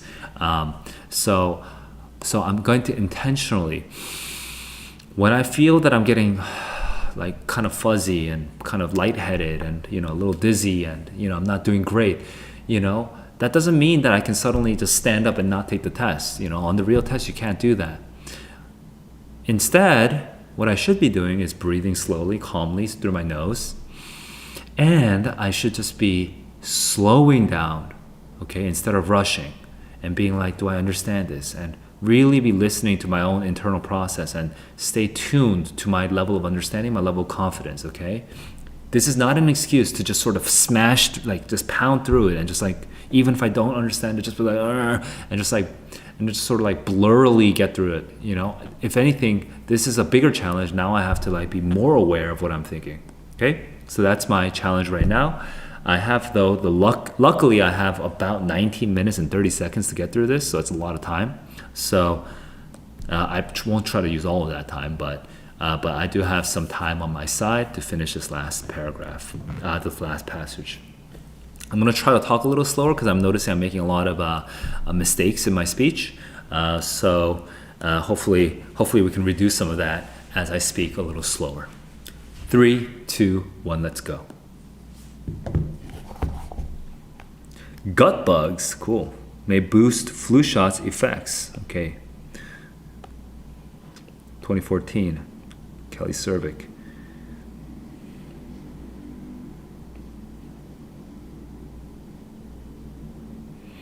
At least in mice, so we don't have human studies. Okay.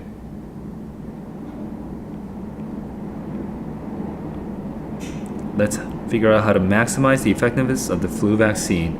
That's 4605. 2011 paper by BP at Emory. They were looking for genetic signatures in the blood. Whether the expression of specific genes in the immune system's white blood cells correlated with the amount of vaccine-specific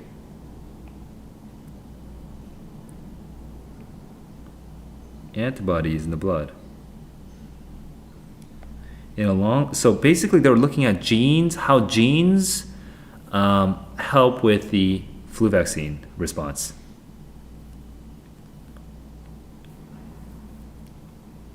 An unexpected discovery, the gene that codes for a protein, TLR5. This must just be a coincidence, is a sensor of flagellin, a protein that makes up the appendages of bacteria. Why would a receptor that interacts with bacteria in the gut have anything to do with a virus? Okay, bacteria and virus are not the same thing. Injected into muscle, right? I mean, this, yeah, is the same idea. The white blood cells that produce antibodies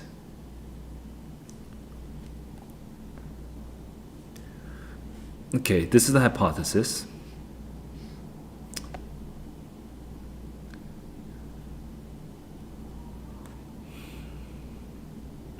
Lacking the gene, and then those who have TL but are germ-free, and then obliterating their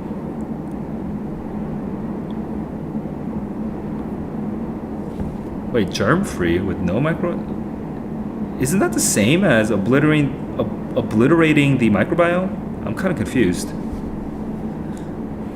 Like, I don't understand these three. 7 days after vaccination.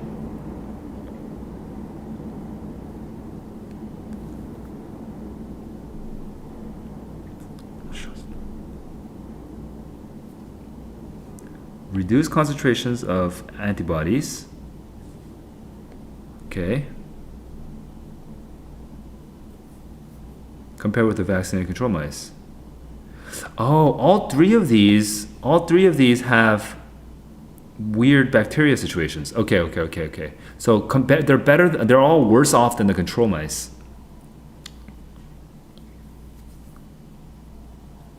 Huh, that's an interesting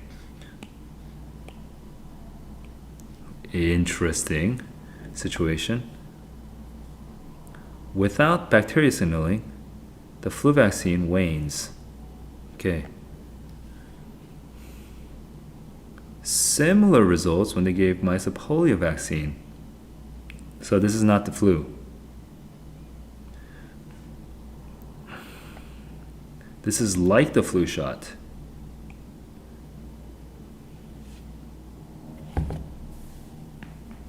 Okay, this suggests that adjuvant lacking rely more heavily on bacteria signaling. So this, you can infer that yellow fever vaccine are adjuvant. They actually have adjuvant. They have adjuvant. They have adjuvant. Yellow fever does have adjuvant. That's almost certainly a question. It's an inference question.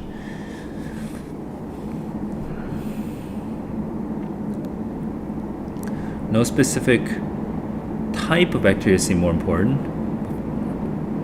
Macrophages.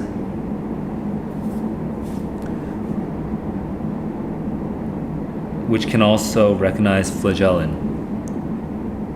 The favored explanation is that flagellin managed to break through the lining of the intestines, circulating the body, activate B cells, macrophages, and of antibodies. Where and how the interaction happens is a huge mystery. Okay. 50-50. Okay. That's why I was confused. I was like, these all kind of sound similar. Okay, so yeah, then that makes sense now. 51. And I am pausing. Okay, let's do a quick summary. Doing a quick summary, I want to just remind you, if you are watching the stream as a replay, I want you to pause and share your summary out loud first. Okay, just say it out loud into the air. And then compare it with the summary I'm about to give. Okay, here's my summary. I am, again, a little bit sleepy, but I think I read this pretty well. Let's try this. Bacterias. There is basically an accidental discovery. Okay, there's this group of scientists. Now, I don't remember the very first paragraph, I don't remember.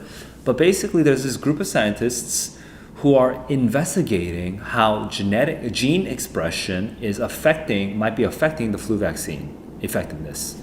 And they were surprised to find TLDR or something like that. TLDR is probably not. TLR5 or something like that. TLDR is too long to read. But T something, okay, T5. I'm gonna call it this one gene, okay? And this gene is controls protein, something like a protein receptor, okay? My biology is a little weak, but this gene controls like a protein receptor that has to do with that manages like bacteria in the gut, which is unrelated to the flu, which is like a virus. So they're like, what the heck? So they're kind of like flipping out. And so they have this hypothesis. I don't remember the hypothesis specifically, but it's in the bottom right. But there's this hypothesis, and they're going to test this hypothesis. And the way they're going to test it on mice is by having a control group, which it doesn't say it right away, but they have a control group of mice that have regular bacteria, just like normal mice. But then they have 3 experimental groups. The first one, they have artificially the T gene removed, okay, or it doesn't get expressed. And then second group has just 0 bacteria for some reason.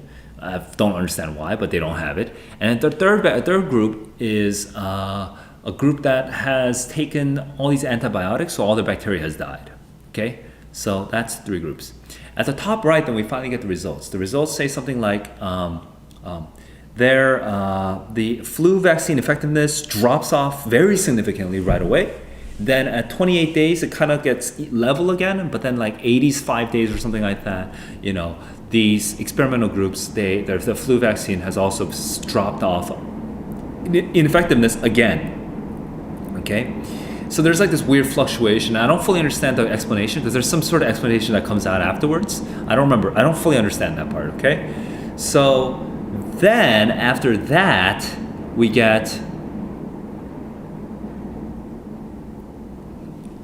now we're in like the middle right,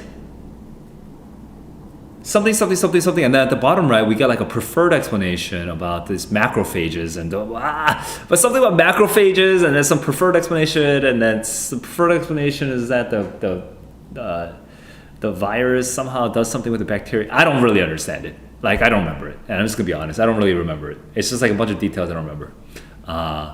But that's not that bad, given my current condition. It's not that bad, and the best part of this is that I know what I don't know, so that I can go back and double check it. Okay, so that's my summary. It's not the best summary. You can kind of tell that I kind of like lost track of things. Okay, here's what I'm gonna do. When I restart time, I'm gonna reread the first paragraph and think about what the implications were supposed to be again, and just try to get a general framing. And then I'm gonna scan the bottom, the right column, like middle to bottom, just to see how they all fit together into one story, into one essay, one passage. And I'm gonna just sort of remind myself of what the focus was, and then move on to the questions. Okay, that's what I'm gonna do. Starting, and by the way, Dark, I see your question. I'll come back to your question after I finish the questions, after I finish the problems. All right, let me get my pencil ready first because it's kind of out here. All right, here we go. 3, 2, 1, let's go.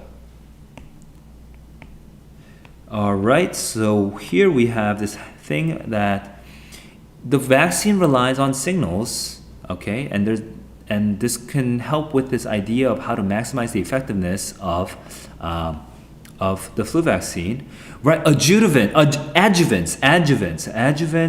When vaccines lack adjuvants, they rely on bacteria signaling, unlike, for example, the yellow fever vaccine. So macrophages have some sort of reaction, but there's some mystery. Okay, so we're good. I had to just double check 41, 45. So that was just an additional bit of double checking. Oh, we have a different one over here. This is interesting how this, when they don't have, so by the way, this is only one of the experiment groups. The other 2 are not here. But yeah, they start significantly worse, way worse, then they get similar, and then it gets still pretty bad, but not. It just drops off. Cool. That's 52:15. All right, now we're moving on. Primary purpose of the passage is to discuss bacteria somehow signaling affecting vaccines. No. A factor. Yes, this factor. The factor of the bacteria signaling. 35. Correct. I'm done. Moving on. 44. Hang on. 44. In the second paragraph, the author uses the word curious, unexpected to suggest that they didn't expect that the Tue-Fri would be so. No, they didn't expect that the TL. Yeah, right. That would help that it would help with the antibodies. Yeah, that makes sense. They did not expect that to happen. That this thing that's related to the gut would be helpful with the bodies, antibodies. 5310.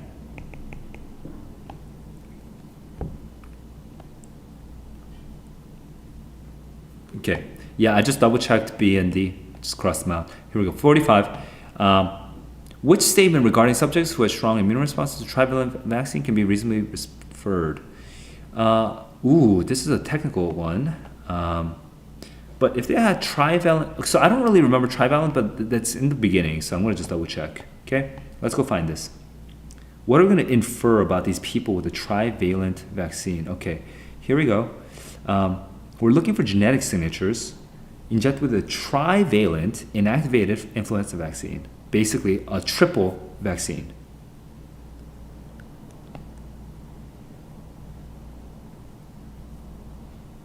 So the more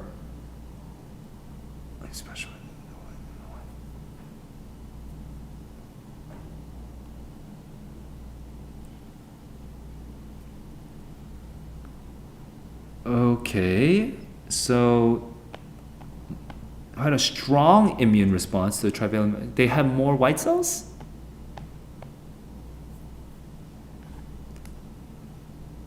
Other than, hang on, let's just double check.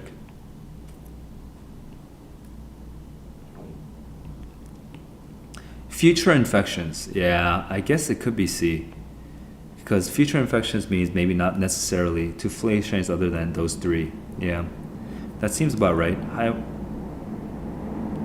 Then, in response to other vaccines, we don't know about, we're not comparing other vaccines. Ooh, can B be correct? That's tricky. I'm gonna come back to this. 5505. I'm gonna come back to this. Because that already took me 2 minutes, right? Yeah, it took me 2 minutes. Ooh, this is a double, okay. You know, I'm gonna go to 47 right now. Okay, we're gonna skip 47. According to the passage, which statement best explains the hypothesis that Pelandrin's group tested in... Pelandrin is bottom left, right? Okay, no, it's top, but still. Here's the hypothesis. Maybe B cells receive a signal from bacteria that boosts their activity.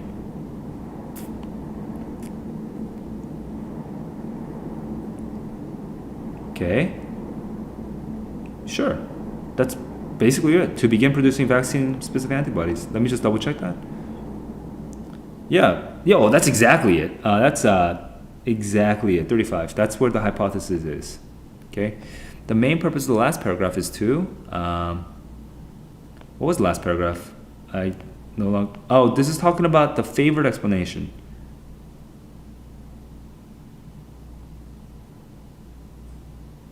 It's talk about the macrophages and how they might be connected to the explanation. No, I mean, you would, the fact that further research, yeah, is necessary. I mean, that is definitely the last sentence. We don't have the full answer.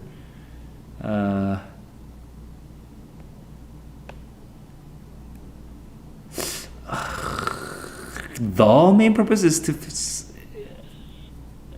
further research is not really mentioned. Not the importance, suggests that...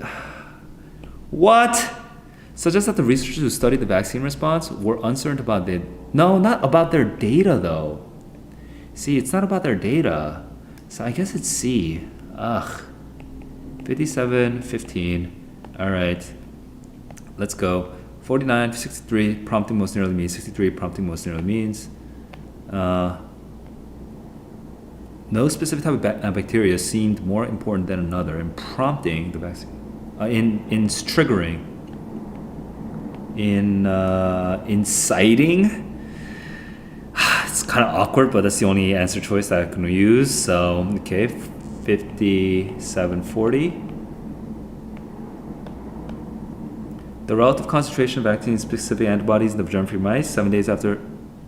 7 days in the germ-free mice.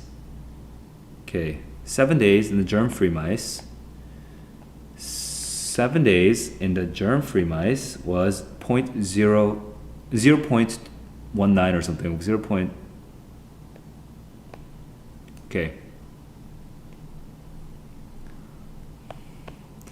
Figure 2 supports which statement about the relative concentrations of vaccine-specific antibodies in control mice. Dude, what the heck? In control mice and in mice without TLDR. About the relative concentration of vaccine-specific antibodies. Let me just remind myself. Oh, that when they don't have TLR5, that they actually have really terrible that they both have their best reaction in 28 days. Okay, they both have the best reaction to this because it's and, right? They increase between 7 and 28 days. Yeah, it's an increase. Not to the lowest though. And no, they don't necessarily begin to decrease. Yeah, so 59, 10. Okay. Based on the passage in figures 1 and 2, how the bar in figure 1 most likely changed its focus on the concentration of vaccine-specific antibodies 14 days after vaccination. In figure 1, how would figure 1 change if they focused on 14 days? If it's 14 days, it would both go up. They would both go up, but the trend would still be the same. Yeah. They would both go up, but the trend would still be the same.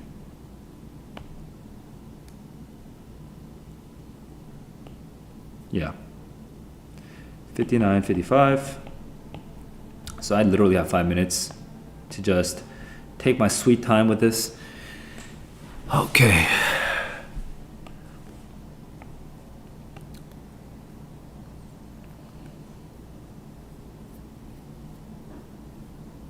If you had a strong response to the trivalent vaccine, you can learn what about that person? Okay. We're looking for genetics injected with the trivalent and okay. They want to know whether the expression of specific genes correlated with the amount of strongly. Okay. So if the stronger your thing, your reaction is, okay, the more protection you will gain against future infections, but also the number of antibodies, vaccine-specific antibodies, will go up. Okay? The number of vaccine. So the stronger your immune response, the more your vaccine-specific antibodies will go up, but also you'll be defended against future. The more you'll get future vaccine response. Okay, but if you have a strong vaccine response, you have certain genes with a strong vaccine response. Some genes are associated with strong vaccine response. So there's a lot of facts that are dancing around the idea of a strong immune response. Okay, I know why I'm eliminating the A. They had a similar pattern of gene expression that was not.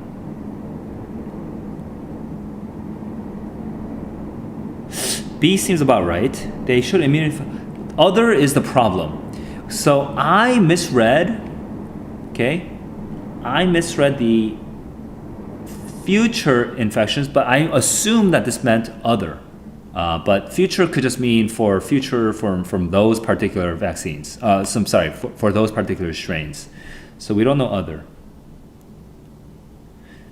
But they had a similar pattern of gene expression that was not found in some weak responses to the vaccine because there's a correlation, okay, between these genes and strong. Right. All right, I think that makes me happy. So then the correct answer should definitely be 23, 24. 23, 26. Let me just double check 23, 26. Yeah. Whew, that is tough. That's tough. Okay, 23, 26. So that is 62, 45. And I feel like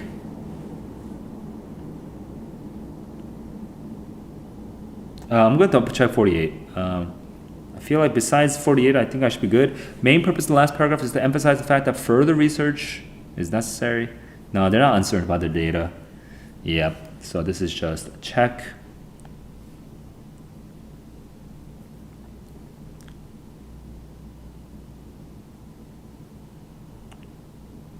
Yeah. Sorry, that actually was a check a little earlier. I'm just double checking all the other ones now. I'm like lazy. All right, no, I'm just gonna risk it. Let's risk it. 63 minutes and 35 seconds. So I have 1 minute and a half left. All right, I'm gonna risk it. I'm not gonna double check everything because I feel confident. I felt confident enough for all the other ones to not circle them, right? I only circled 45. So I'm gonna trust Saul. I'm gonna trust Saul from 5-10 minutes ago, when he didn't circle it, it meant that he was confident. So let me trust him. All right, let's look at 43 to 45. I chose ACB, and I didn't cross it out, but I meant to cross out. Okay, I chose ACB. So 43 is ACB, correct? And then I chose CACA. Okay, and then I got 46, CDCA. Oops.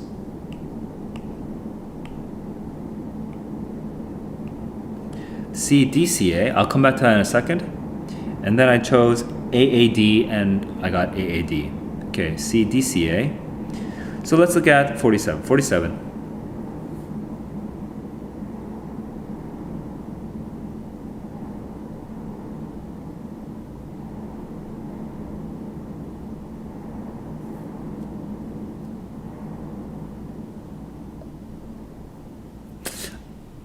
The must and begin is wrong. Whereas, so I didn't even double check all the other ones, huh? And I didn't even write the time because I was just skipping over it, huh? Okay. The strength of the immune response following vaccination is related to white blood cell detection of signals from intestinal. The strength of the immune response following vaccination. Detection of signals from intestinal bacteria. Okay, I'll show you where this is. Sad.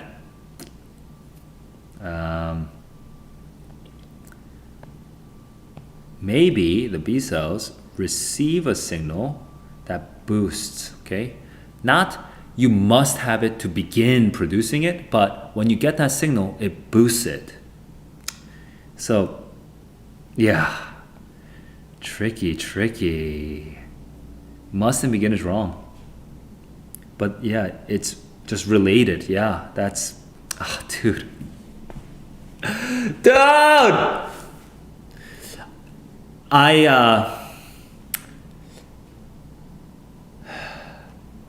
What's the lesson for 47? See, this is the wrong lesson. Can you imagine what common advice would be for 47 if you made the mistake I made is? What the common advice would be? I think that common advice is the wrong lesson to take out of it. Can you imagine what I'm talking about? Okay, here's the common advice that I would imagine that most people would give when they see the mistake that I just made. They would say something like, oh, Saul, hey, when you choose an answer choice and it's too good to be true, then don't believe it. Take more time on it. And by the way, that is accurate advice for 47. But imagine if I applied that advice to not just one question, but I applied it to the 20 other questions that I have high confidence on, right? It's like every time I have high confidence, you're telling me that I should doubt myself? You're telling me that for the 20 other questions that I answer in less than 15 seconds, that I actually should take 45 seconds on all of them? What's 20 times 30 seconds? That would be 10 additional minutes to my entire test taking process if I took 30 more seconds on 20 other questions that I'm high confidence on. So I was 47. On 47, I was high confidence on it, okay? Because it just seemed perfectly like the right answer. That was the... And so if the advice you give me is, oh no, don't ever be high confidence, always double check every single answer, I would be strongly disagree because you would actually make me do worse on the test overall. I would not think that's the right lesson to take away from this. Bad lesson. The right lesson is to focus especially on things like that's reasoning and logical. You really should be focusing on these analytical words. Really? You must not skip those. And it's weird because I think if this were like the LSAT, like the law school LSAT, LSAT, LSAT, like I would definitely not have missed this because the LSAT, all of their questions are like this. But the SAT only throws it in every once in a while, so I wasn't ready for this. I wasn't ready for this. I was not paying attention to the logical relationships between the B cells must receive signals to begin, right? I wasn't paying attention to it. And And so the lesson is, okay, when a question asks what statement best, by the way, this is not a very typical question either. So that's also kind of what threw me off. But when there's a question type that's a little unusual for you, you probably should generally be a little bit more cautious because like, oh, I'm not used to this question type. Maybe I think a good flat rule to use is if you look at a question and you feel like you're not comfortable with that question type, just go through A, B, C, and D. Just take a little extra time on it all because there shouldn't be that many questions like that. Okay, all the other ones should fall within a certain type of question that you're used to. Okay, so whenever there's a sort of unique type of question type, don't just choose one answer and just move on. Double check A, B, C, D, all of them. Okay. But specifically when it's like an analytical question like this, which one is the best hypothesis? Then yeah, you really should be putting pressure on the analytical words like must, is relevant, is related to, is enough to, would cause, or like anything like that. Be more sensitive to those words because I was not sensitive. I was very insensitive to the words must and begin. So that's my lesson for 47. All right, but I accept that. That's a worthy question. It was worth making a mistake on. So I think out of my four problems, that I got wrong, I like sure it's not perfect. I'm not doing a perfect job. It's not the best showing that I've shown, but it's reasonable, and I have specific lessons for every single one of them. I think I'd have to go back to remember what they were, but I think I did. What happened to my file? Boop. Okay, so tips for this passage. For this passage, I would just say, where should you slow down and take your time and understand?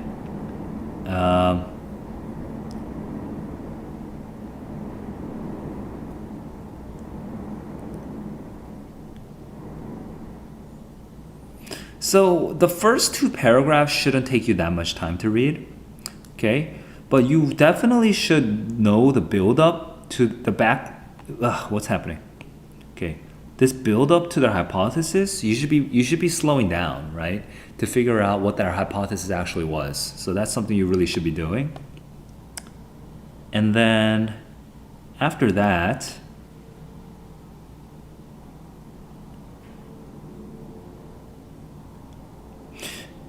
understand the experiment design, but you don't have to be perfect in understanding because, but you definitely should pay attention to this part, right? And you should mainly know that all three of these guys, okay, had reduced concentrations, which means that all three of them had lower gut biome signaling. Okay, so the bacteria from their gut was signaling less. All three of them did. So they were all similar with each other, which will line up with this first figure. So just be ready for that. You should understand that. And you know what? The adjuvant bit, they didn't even use that for a question, which I'm upset by. Why would you add something so hard to the passage without using it? College Board, you should use it if you're going to make us read it. So this is one of those times when it would seem like it would be better for you to read the questions first before reading the passage, but I continue to think that's a bad strategy overall. I still think that's a bad strategy. I would not recommend that strategy. Yeah. Besides that, there's really not much else to say other than I guess with the graphs, just know this definitely confirms what the passage said. So you should at least know that it confirms what the passage said, and so that's all you really need. The hard part of this particular passage was less the passage and more the questions. So I think my tips for the passage are a little basic, but yeah, for the questions, you kind of understand what my tips are generally from all the mistakes I'm making and all my general tips overall. So that's it for the reading section. I got 4 wrong. Hang on. This is 10 out of 11. 10 out of 11 here. So I got 48 out of 52. Sad. Let me just double check the actual number. Yep, because I got 2 wrong here because I wasn't paying attention to the subjects. The you, I was not paying attention to the subject. And then I got this other one wrong because I think I was being dumb on this one. Right, the social interaction, I was not putting enough pressure on the word social interaction. Okay. All right, well, that's fair. That's fair. That's the kind of mistake I would make on a real test. All right, so back to the questions because I'm done with the passages. Questions. Is spending 12 minutes on each passage fine since you're more of a slow reader? I assume you don't mean 12 minutes to read. You mean including the passages. Including the questions. 12 minutes is a good guideline. Like you should be averaging around 12 minutes per passage because then that would be 60 minutes out of 65 and then you have 5 minutes to go back and double check. But you should mess around with it because it really depends on what kind of passages you're stronger on. There's always a sort of hard natural science passage, and for me that takes me like 14-15 minutes sometimes, you know. So for me, my pace is like I want to be 10-10, 12-12-12. 10-10, 13-13-13, which gives me 59 minutes. Okay, 10-10, 13-13-13. That makes me comfortable, right? But there's no perfect answer to this. You know, you just have to be used to looking at the clock and sort of calculating roughly how much time you have. And the best way to do this is to always have a stopwatch. Always have a stopwatch, or even better, most high schools in America, they just have one of those. I mean, this is kind of a pain in the ass, so I don't actually do it. But and also, especially for my streams, I want to give you exact times on my streams. But if I were a student, I might not even use a stopwatch. I would use one of those on the wall minute hand, second hand clocks, and just kind of constantly count, you know, how much time I have left. Okay, and get used to making those calculations really quickly on the spot. For questions followed by evidence, people often say to do the evidence questions first. Yes, they do often say that. I disagree generally. Okay, here's why. My approach, my recommended approach is that when you read the passage once, you should have a decent map of the passage. So when you have a decent map of the passage, okay? When you have a decent map of the passage, then what happens is, now this question 45 is really hard, by the way, so I would kind of, this is not the best example, but if you look at, but especially, like, go back to earlier parts of the stream where I literally did both questions in like less than a minute, right? I would go from like not 45, 46, but like 22, 23 or something. I'm just made up that number. But like 22 to 23, you know, I would finish both of those questions in less than a minute, in like 45 seconds or so. And how was I able to do that? It's because I had a decent map of the passage. So when I read the map, when I have a good map of the passage, and I read the questions, when I read the question stem, which statement regarding subjects who had a strong immune response, and then as soon as I read strong immune response, and I'm like, oh right, that's the middle left, right? And I kind of know it. To the trivalent vaccine, trivalent vaccine, that's also middle left, you know, I kind of know it. Can be reasonably inferred from the passage. Well, what do they say about the trivalent vaccine for the strong immune response? That these people have like a certain genetic expression. Like if I had a really good map of the passage, I would have a good prediction. And when I have a good prediction, it actually is a waste of time to go and do A, B, C, D and double check all the lines. Double checking all the lines would actually waste my time because I already know it's in the middle of the left, you know? So then I can actually eliminate A and B because this is top left, right? Middle left is only C or D, right? Something like that, right? I'm just approximating it.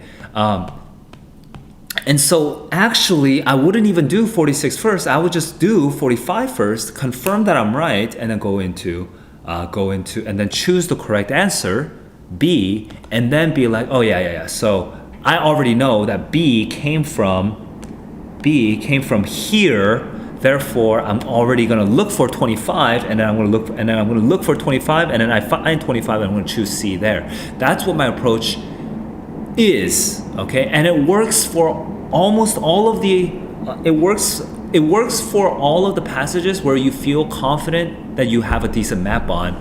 But when you don't have a decent map, when you read the passage, you're sort of lost, right? And every time you read a question, you're like, I don't know where to even look. Then you should use that strategy. You should be like, I don't even know where to look. I don't have a prediction for this answer. I can't predict the answer to this question stem. I can't complete this question stem on my own. Then you will have to go into emergency mode. So you should definitely use the line references and just sort of let the question help you get the answer. But the question doesn't, remember, it feels like the question is helping you get the answer, but really the question is giving you 4 different things to look up, and so it's going to waste your time. Okay, so it's not an optimal solution. The optimal solution is to already know where to look because you have a decent map of the passage. Okay, so short answer, hey, if you have a decent map of the passage, don't do it that way. Just predict the answer and go from 45 to 46. But if your map of the passage is falling apart, it's sort of failing you, then yeah, use 46 and then kind of figure it out backwards. Lan, good to Lan. Yeah, you are the harbinger of good news. You keep bringing the good news. Yeah. So Lan was the guy who left a comment a couple of days ago about how he got his highest or her highest his or her, right? I'm not sure which, but his or her highest score on the writing sections after taking my prediction first approach. So good to hear how that's working out for you guys. All right, so that is up to 52. I got 4 wrong on the reading. I'm pretty upset by that, but you know what? It happens. Ooh. And unlike yesterday, today it was more realistic, right? I was actually making mistakes, not because I was making mistakes because I was being sloppy with like the word choices and the questions in like the question stem or the answer choices and stuff like that. And that really happens. That actually happens. Those are the kind of mistakes that I genuinely make.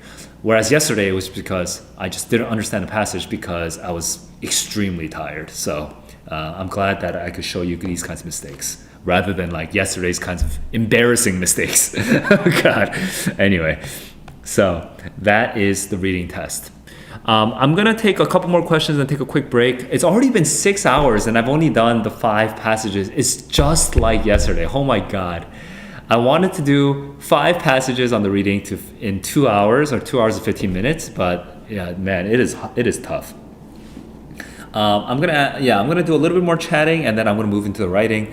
Let me see. Should I take the SAT in June or August? Leaning towards August because I haven't really studied.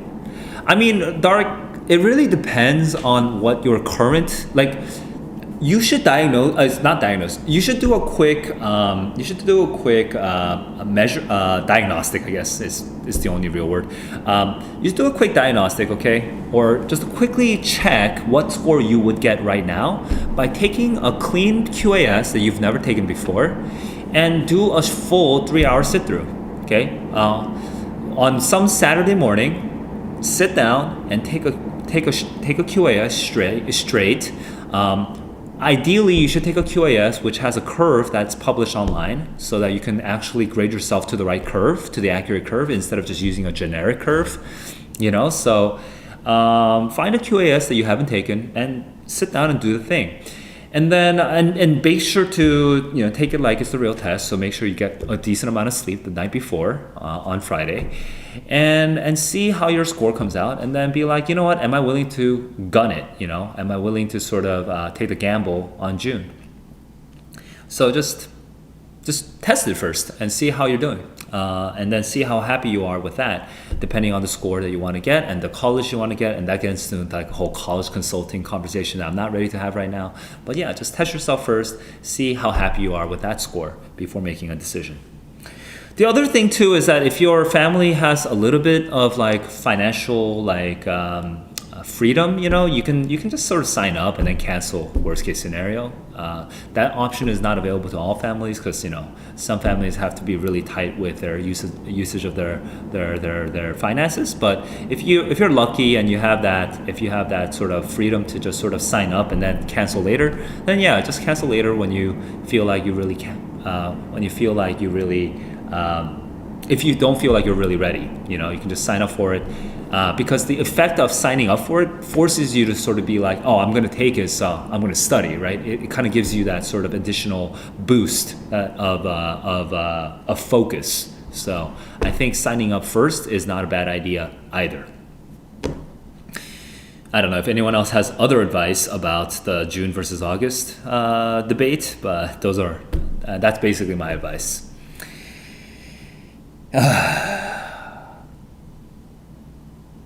I'm pooped, guys. All right. Today, I'm going to just brute force it. I will do the writing, but I'm going to need a 5-minute break because I cannot believe I've been talking for 3 hours straight and I still didn't finish. I didn't even start the writing. So I need a break, guys. I might need a full 10-minute break. So I'll see you guys in 9 minutes at 6:10 Eastern time. All right. I need to catch a breather. Be right back.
All right, what's up, guys?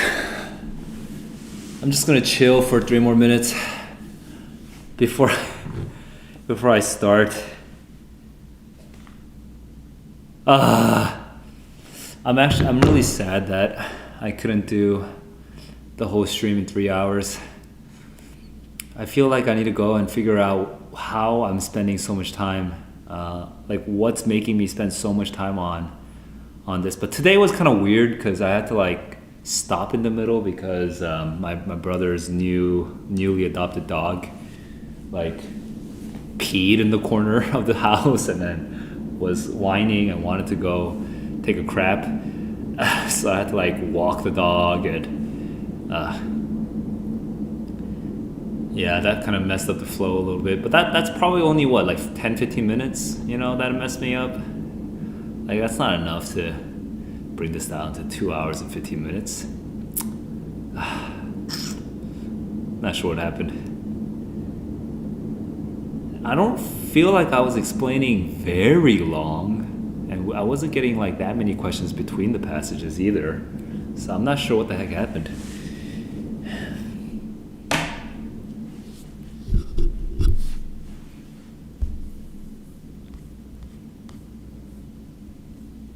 Right now, I'm tired enough that I mainly just want to go to the couch and play a video game. But just trying to remind myself, I love the SAT. I love solving SAT problems. So I'm just gonna do it.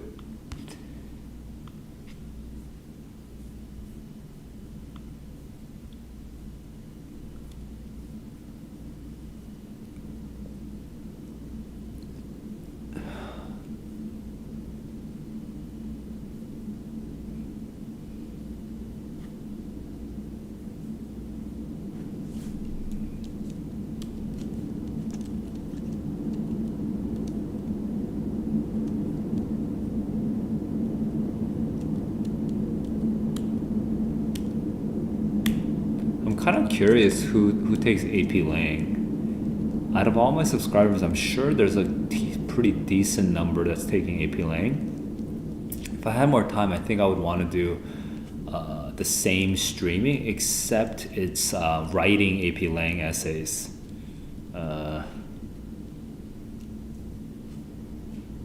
If anyone's interested in that kind of thing, let me know. I cannot do it this May. Like I cannot do it for the next 2 weeks. But if you're interested in the future, let me know.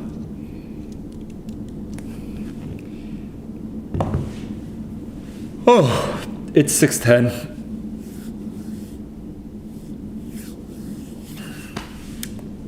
I'm gonna finish this writing test and get some dinner and play some games.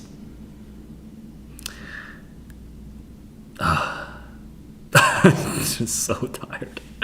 All right, let's get into this.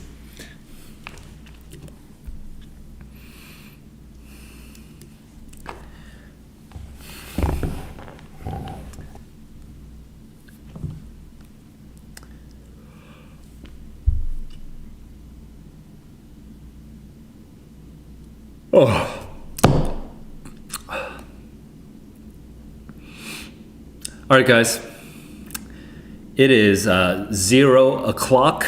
I'm about to get started on the writing test. One thing I want to say, I just realized something. Unless I'm misremembering, hadn't I previously seen the first passage here?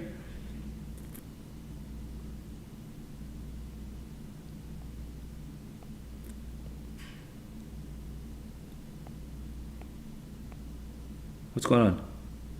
Weird. I had seen this first passage before, which means that I probably had seen the other passages too, but I don't remember the other passages whatsoever. So maybe that first passage was mixed into some other packet that I saw from some academy. I don't know what. Okay, but yes, it was my first time, at least as far as I can tell, it was my first time seeing 4 out of those 5 out of the 5 passages from the reading test. And the only one I'd really seen before was the number 1 literature. But even that, I didn't really remember exactly what was going to happen. So, that's still pretty representative of what I would have gotten on the real test if I had been doing it under the same conditions as today. Okay, so that's my little caveat about the reading test. The writing test, we'll see. I don't know if I've seen these passages before, but writing, it tends to not really matter that much. Also, it's not as hard as the reading, so kind of either way, I would still kind of get it. Like everything you're going to see right now is going to be pretty accurate to how I would do it. Okay, I'm about to get started now. For the writing, I want to be a little speedy on this, so I'm going to do. Should I pause on each passage? I'll pause on each passage. I'll score one passage at a time. I don't want to break that rhythm. I think that's a good rhythm to have. I just won't talk that much in between the passages, okay? So here we go. 3, 2, 1, let's go. Whoa. Current practice, so it grows up. Practice, what does that mean? But is it vertical? Yeah, vertical farms. Actually, I have seen this before. I think current agriculture patches will not be needs the world, which is expected to rise to 9.6 billion by. Wow, I actually did not know it's going to go that big. I have a canker sore that hurts. The amounts of arable land necessary to feed is using conventional, are too great. Vertical, farms will maximize. Oh, that's very strange. We need a transition there. Available space by stacking plant racks on top of each other. Inside skyscrapers and year-round, regardless of weather conditions. This method of farming increases crop production per square. What the heck? Meter, yielding much more food than a traditional farming method employed. One crate, this has to be definitely in. Oh my God, why is this scrolling not working? This side scrolling before three. So that's question number 1 has to be before 3, as in after 2. All right, that is 115. 115. So here we go. Conventional agriculture uses 70% of the world's, while vertical is much more efficient in their use of water. You have to say there right away, right? Because you should know techniques. Using drip irrigation, vertical farmers use less water than do traditional farmers, right? Yeah, exactly. Other water efficient methods available to vertical farmers are hydroponics and aeroponics. I feel like we need a sentence explaining these. Okay. Why are we talking about wheat, corn, and rice? But space. We're not talking about space right now. We're talking about water only. Yeah. That's off. So 220. And they can be in cities. This is the space, right? Or kind of. Yeah, this is the space, I think. Or maybe not space. This is actually location, not even space. Okay. Anywhere there, they can be placed anywhere there is sufficient. That's correct. Okay. So they can be located where they are most needed. That's okay, correct. Establishing farms in the city not only provides residents with fresh produce, but also reduces the fossil fuel. That's correct. Salad greens from Chicago-based farm here sold within a few miles. By contrast, 1,000 miles. Right, that's good. Oh wait, time is for this paragraph was 3:10. And then over here, despite the advantage of vertical farming, it can be difficult to construct buildings. Ooh, okay, so this is one qualification. It can be difficult to construct buildings that let in enough sunlight. We need sunlight. And the energy needed to supplement or replace sunlight. Okay, so we're talking about supplementing or replacing sunlight can be very expensive. That makes sense. So no change. because we're talking about light only, right? Let me just double check. The question says next sentence in the paragraph. Let's double check the next sentence. Low cost LED is a supplement. So it definitely, almost air quality makes no sense. Architect, no. Yeah. Low cost LED is definitely connected to supplements. Which is artificial light, which can be feasible on a large scale. You don't need grades. Large scale. Cool. More experiments are necessary to demonstrate the viability, which Dixon Despommier professor of, okay, cool, professor of, still, as it continues to increase, still, what's this still means? Nearly self-sufficient food producers? Okay, more experiments are necessary, but as demand for agriculture produce continues to increase, yes, even though more experiments are necessary, as demand increases, vertical farms have a promising future. Okay, yeah, that's correct. D.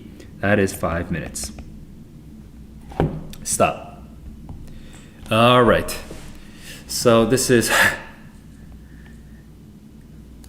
I'm just confident in all of these, so I'm going to go and score them. I see no questions in the chat, so I'm going to move on, score them, and move on to the second passage. No tips. Maybe tips. Guys, but these tips are always what I always say, but read the freaking passage, guys, especially the first paragraph. Read it, understand it. Here we go. Number 1, I chose CDCC, correct. I chose ACA, correct. I chose ABBD, correct. All right.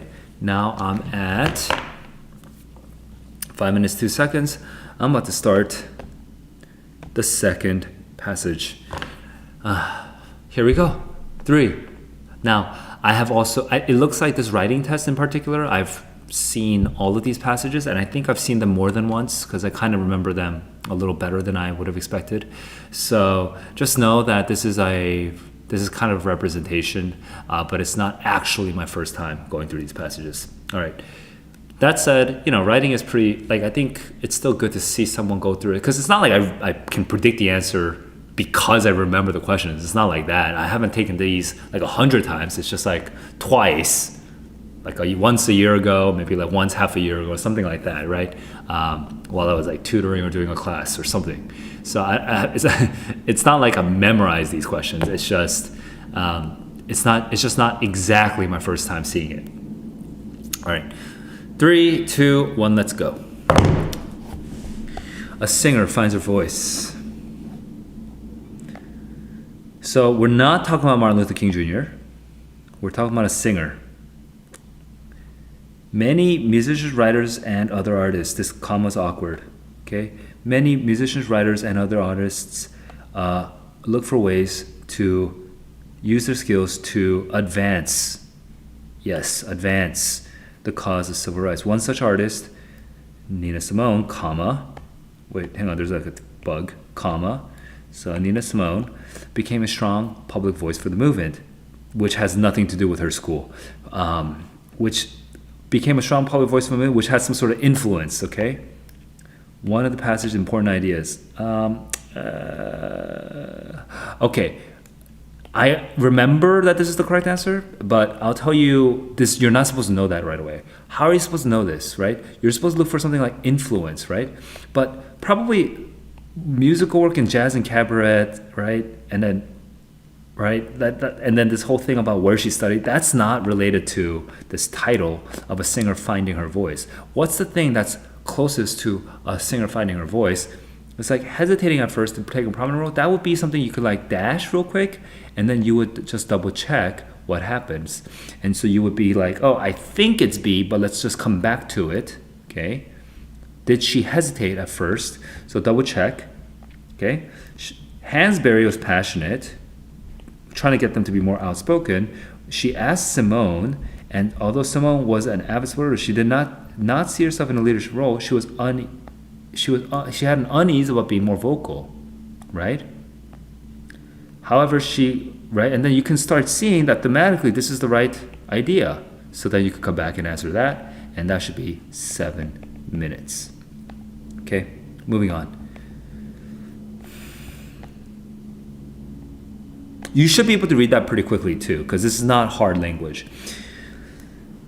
So she pointedly asked. Was passionate. So she pointedly asked. Regarding on the contrary. So it's delete. Okay, that's the closest thing to so. So she pointedly asked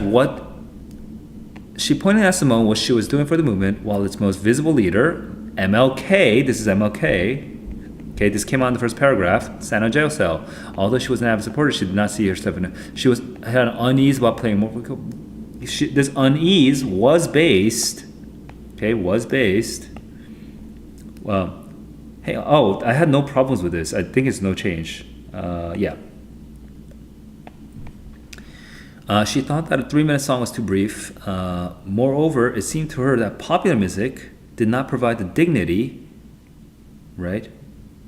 That the subject matter, the noble ideals, that makes sense, would be cheapened, okay?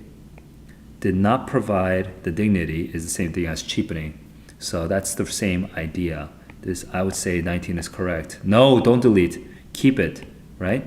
Because it adds a detail that supports the name. Yeah, not a key term. That's weird. What the key term? So, Hansberry pushed.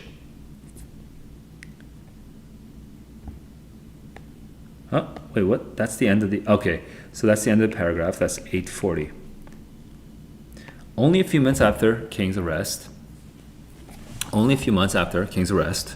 backlash intensified. News of violent acts carried out. The events dismayed Simone. To express her anguish, she wrote and performed the events. Okay, I actually know I should remember this because I had to explain it. So dismayed Simone that in 1964. So just learn that. Just know. You guys should all know how so that works. When something so affects you that you are driven to do something else, you're going to use so that. Okay, so that's going to be the correct way of combining these two sentences. That one I did genuinely from memory, so that one is not realistic, okay? Other such songs followed that had been right. Promote the show, and denounce. Okay, it could be used to promote and denounce. Promote, parallel, and denounce. Okay, in 1965, proposed an anthem named it after Hansberry. The song was a tribute to the artist who had inspired her own political development, because Simone is growing into her voice. She's finding her voice. So what is the theme that emphasizes how she motivated members to take I wouldn't have been able to predict that. Okay, so this question is very specific. It's asking about motivating political action. But yeah, just like Simone was motivated by Hanson, Simone is now trying to motivate other people, not just reach people, no, and dedicate them to cause justice. Yes, this is correct. It has to be correct. I just double check the other ones. It has to be correct. So that's 10:40, and now time is stopped. Oops. Okay, stopped. All right, let's go and double check these answers, and then I can go back to any questions that you guys have. Let me go. First, I'll score first, and Loy Frimpong, I see your question. I'll be right back after I check. Oh, did I want to? No, I didn't need to double check that one. Here we go. I chose for 12 through 15. I chose DCCB. Where are we?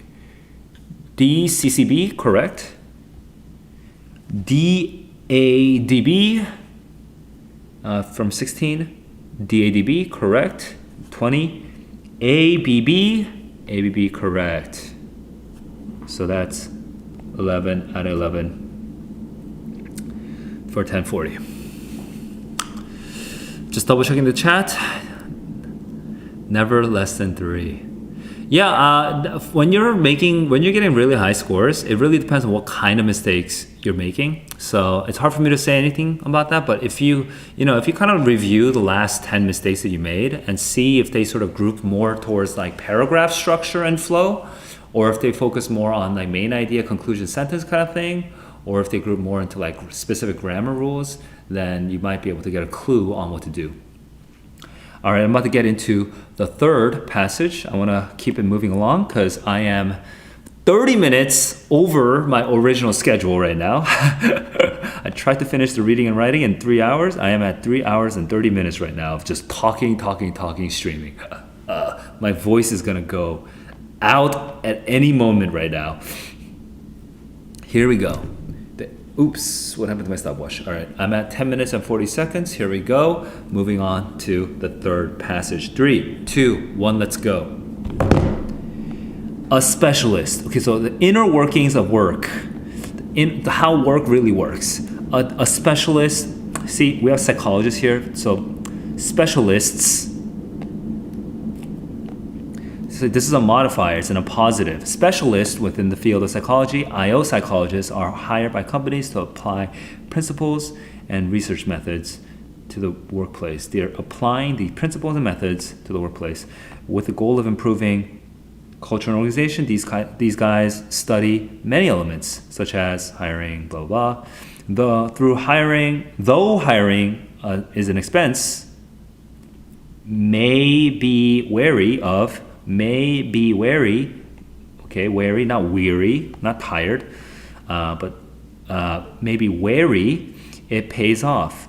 Okay, it does cost something, but it pays off, it's worth it, can yield process improvements, job satisfaction, and cost. This is 1, 2, 3, this is definitely the structure of the paragraphs, okay? So, pause real quick. I always say to read the first paragraph, and especially for these kinds, now you better get all main ideas and supporting detail questions right, okay? You better get them all right, because every main idea and supporting detail question is going to be either for the first paragraph about process improvements, second paragraph about job satisfaction, or third paragraph about cost savings. Okay, unless they kind of are creative where they like blend some of the paragraphs together. But still, you better get all of them right. If you got a single main idea or a supporting detail question wrong, you're not reading the first paragraph. You're not even paying attention. Okay, here we go. 3, 2, 1, let's go. They strive to promote productivity and cooperation. Hang on, what is this? Process improvement? Is that the same? What the heck? Okay, so consults to say how they interact with each other, respond. I guess that's process kind of. Study team dynamics without an apostrophe among astronauts and the variables. Okay, so dynamics and variables. Cool, we should get rid of those. Among isolated and dicey is a little... Okay, but hazardous is more tonally correct. Okay, it is usually context specific. So his goal was safe and productive. Sure. 12:30. It's kind of like weirdly. Is that a process improvement? Kind of a weird word for that. Okay. Survey is an effective means of gauging effectiveness. Almost certainly not the topic. What's the topic? Success depends on morale and the productivity, but unhappy, right? Feeling valued. See, this is more about morale. Okay. So come on. See, you should know this from here, from job satisfaction. You should just know that right away. Right away. It shouldn't even take you more than like 10 seconds. It shouldn't. So I already know variety of factors. No, I'm talking about satisfaction, my man. So workplaces by focusing on employee satisfaction. Look at this. I'm like 100% sure almost. I kind of remember the answer actually at this point. But actually, I'm not 100%. Yeah, it has to be B. It has to be C. So look at this. Focus on employee satisfaction. It depends on the morale. A 2010 Gallup study. Get rid of that comma. Okay, colon is better. Found that productivity costs companies it costs money to minimize such losses. Such losses is talking about 28,000. So this is correct. No changes. To minimize such losses. Some research ways to feel valued and engaged, right? Cool. For example, they may design training courses to help them learn. Cool. That's just a way that they do things to focus on employee satisfaction. Okay, there we go. So that is 1405. Moving on to the next paragraph. 2014 survey of the 500 fastest growing private companies in the U.S. found that more than half are looking for innovative ways to attract and retain. Attract and retain. They're turning to the intuitions. It's a little iffy. To the,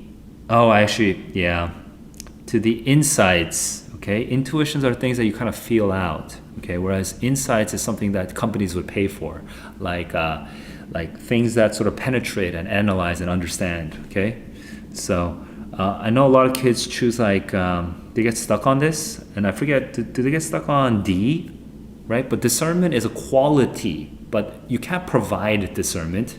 You just have discernment. It's not something you can give. So that's 30. The Bureau of Labor Statistics reports that it's still a small field. It's going to keep growing. It's still a small field. However, it's going to keep growing. So here we should focus on small field. See, we should not be talking about growth here. That doesn't make any sense, especially with this colon here.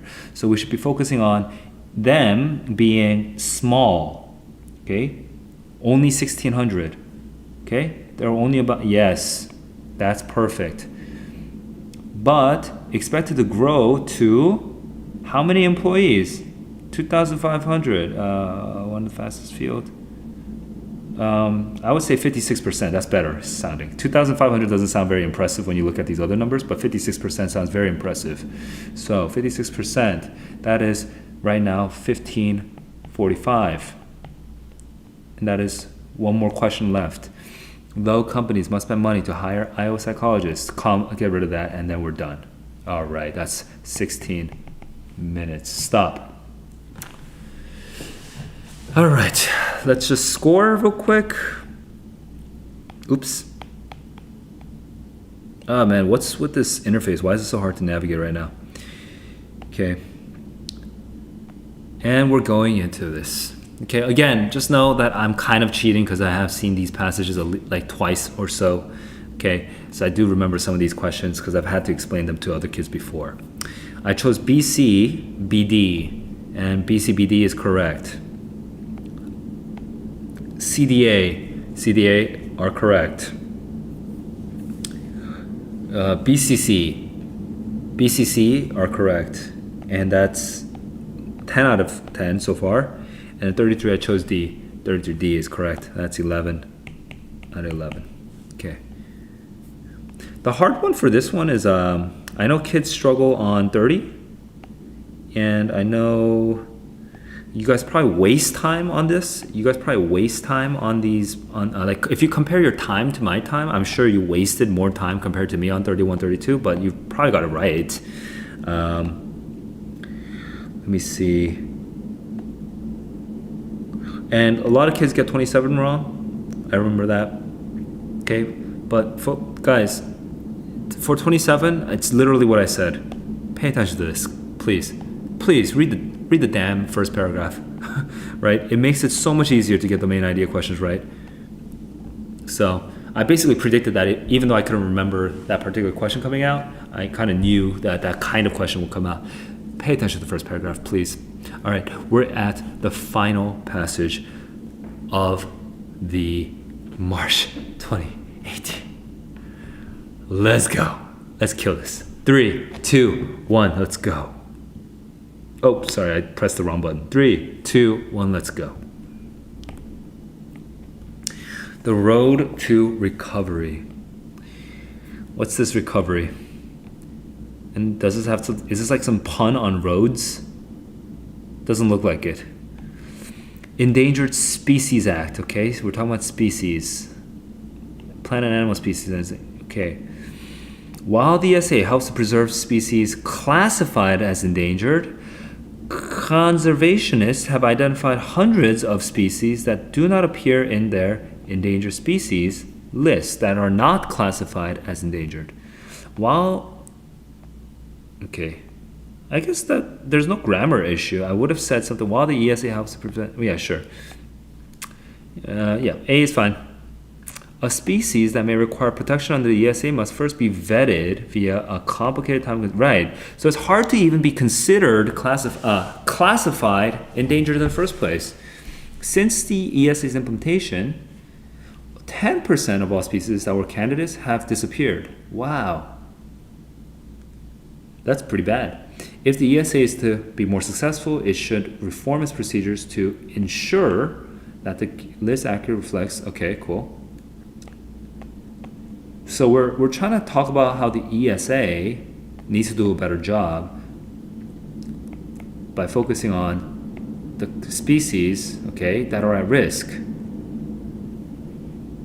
Okay, because there are candidates who are not considered endangered, but they've already disappeared. That's actually really bad. Like the whole job of the ESA is to know that.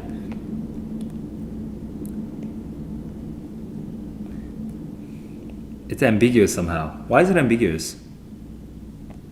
Is it all or significant?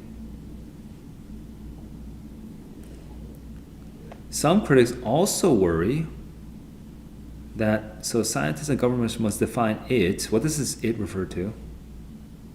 It doesn't refer to, this is all wrong, right? Define it, and they often reach for, okay, hang on. I remember this being confusing. I remember kids actually struggling out also. By the way, I can just already answer that. You don't want reach for, you reach a conclusion. A more objective approach. So here, I see, they must define it for themselves. That is subjective. And this is more objective. That's the contrast here. So you need to find something that helps this be subjective. So best introduces the topic of the sentence. This ambiguous terminology makes people define it for themselves, and they reach different conclusions. That's subjective. A more objective approach. So it doesn't explain the meaning significant. They must define significant for themselves, and they have different conclusions, so that's pretty subjective.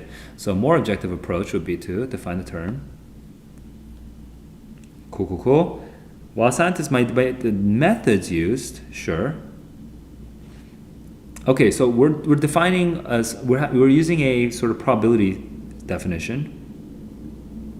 Nevertheless, even so, the set number of years would need to be defined.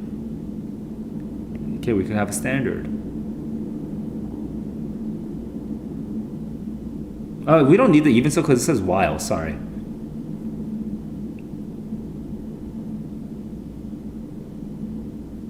Hang on. While scientists may debate the methods used to calculate this probability of extinction,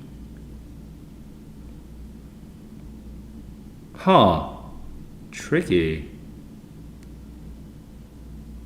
A more objective approach will be to define the term endangered as a probability. Sure, scientists may debate the methods used to calculate this probability. However,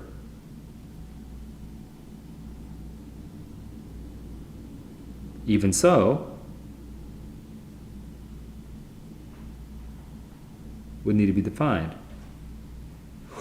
Oh, I am stuck. I'll come back to that later. Okay, 2040. The criteria would also benefit from tighter restrictions. Okay, the Act uses only that's kind of weird, 2 categories to classify at-risk species.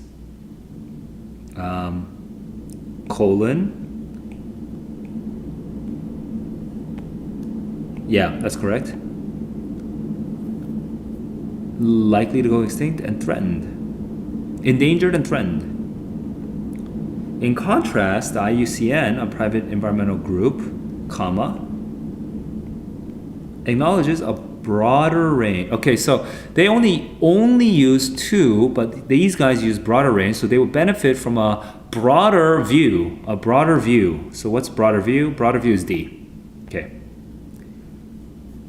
By using 3 categories, right? They use 3, not just 2. A comparison of animals reveals Okay, comparison reveals that the IUCN lists a total of 642, whereas the ESA doesn't refer. It's kind of a strange. Okay, we need to see. We need to see not just IUCN. We need to see the difference between the ESA and IUCN. Okay. So.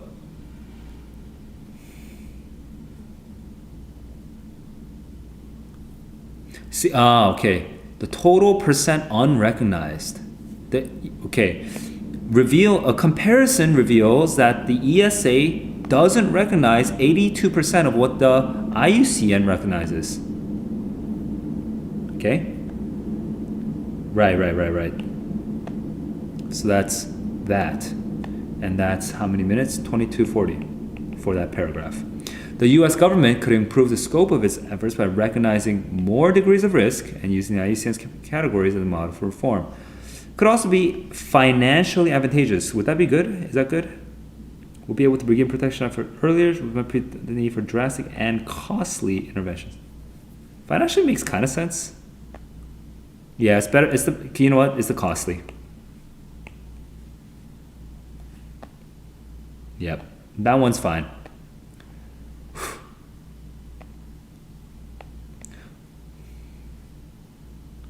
Okay, I'm gonna go with what I think the common sense SAT answer would be, which is just to delete it, because the while, even so, it was be grammatically very grammatically speaking, that's just not very clean.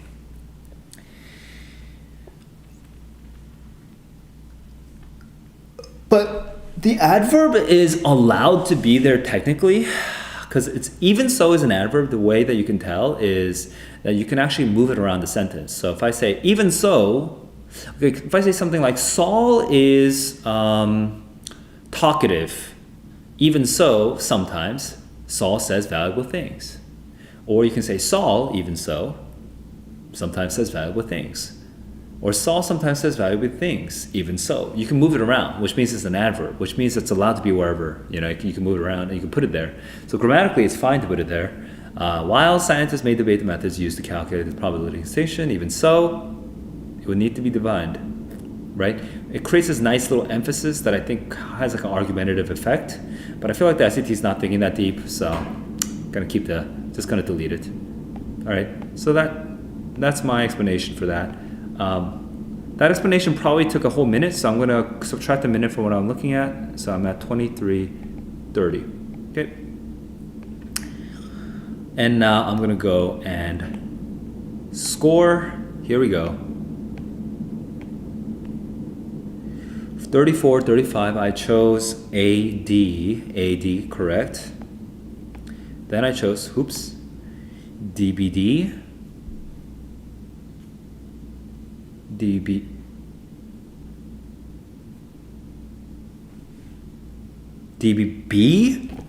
Did I miss something? Oh my God.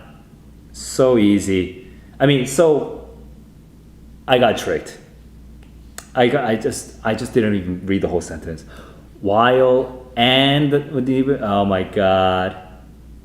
I didn't even read the sentence. Oh my God, that's such an easy question. God.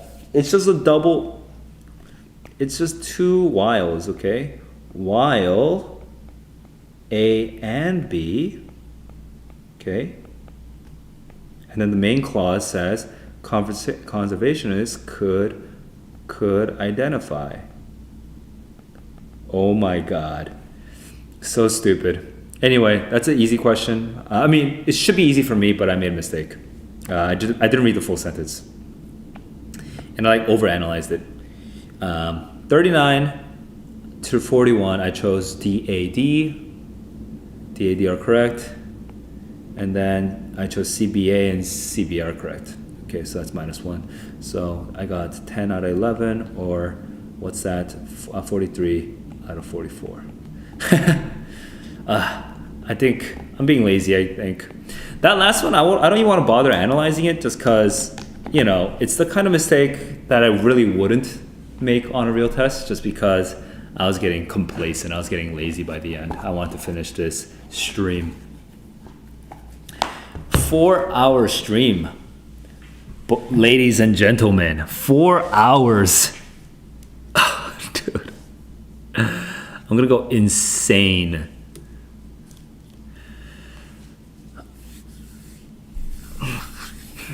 So I got -4 on the reading and -1 on the writing. So maybe I should go and look up the 2018 March. Like if I literally perform like this on the real test, like what would my curve be? And here, I'll just show you what I'm looking at. Hang on, why is my shortcut not working? Okay, here. So let's look at crack SAT. Sure. And I'm just gonna trust them for now because this is March. I'm just gonna trust them because I don't wanna look up the PDF at the moment.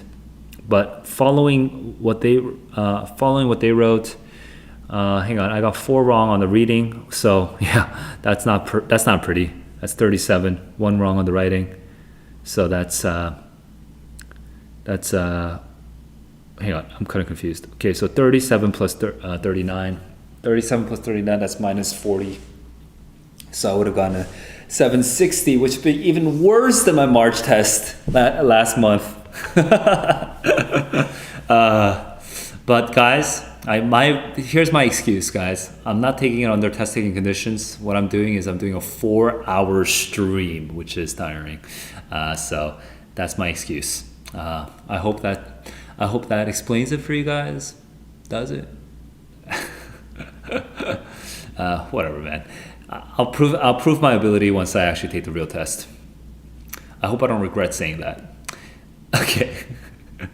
Guys, it's been fun. I'm glad that people came in and asked some questions here and there. I'm still trying to figure out how to make this all work within 3 hours instead of 4. I feel like it should not be impossible to do that because, literally the 2 sections together is only an hour and 40 minutes. So I feel like I should be able to do this in 3 hours. Otherwise, I might have to go the nuclear option and just do it quietly. No explanation. Just, sorry, not quietly means just no explanations in between. Just thinking out loud, but not really doing further teaching, at least during the stream. And I think that might be a better way for me to actually show you how I'm doing it, because these kinds of streams are actually pretty tiring. All right, guys. Well, it was still fun for me, and I'm glad to have gotten March 2018 out of the way. Next stream will be tomorrow afternoon, about the same time.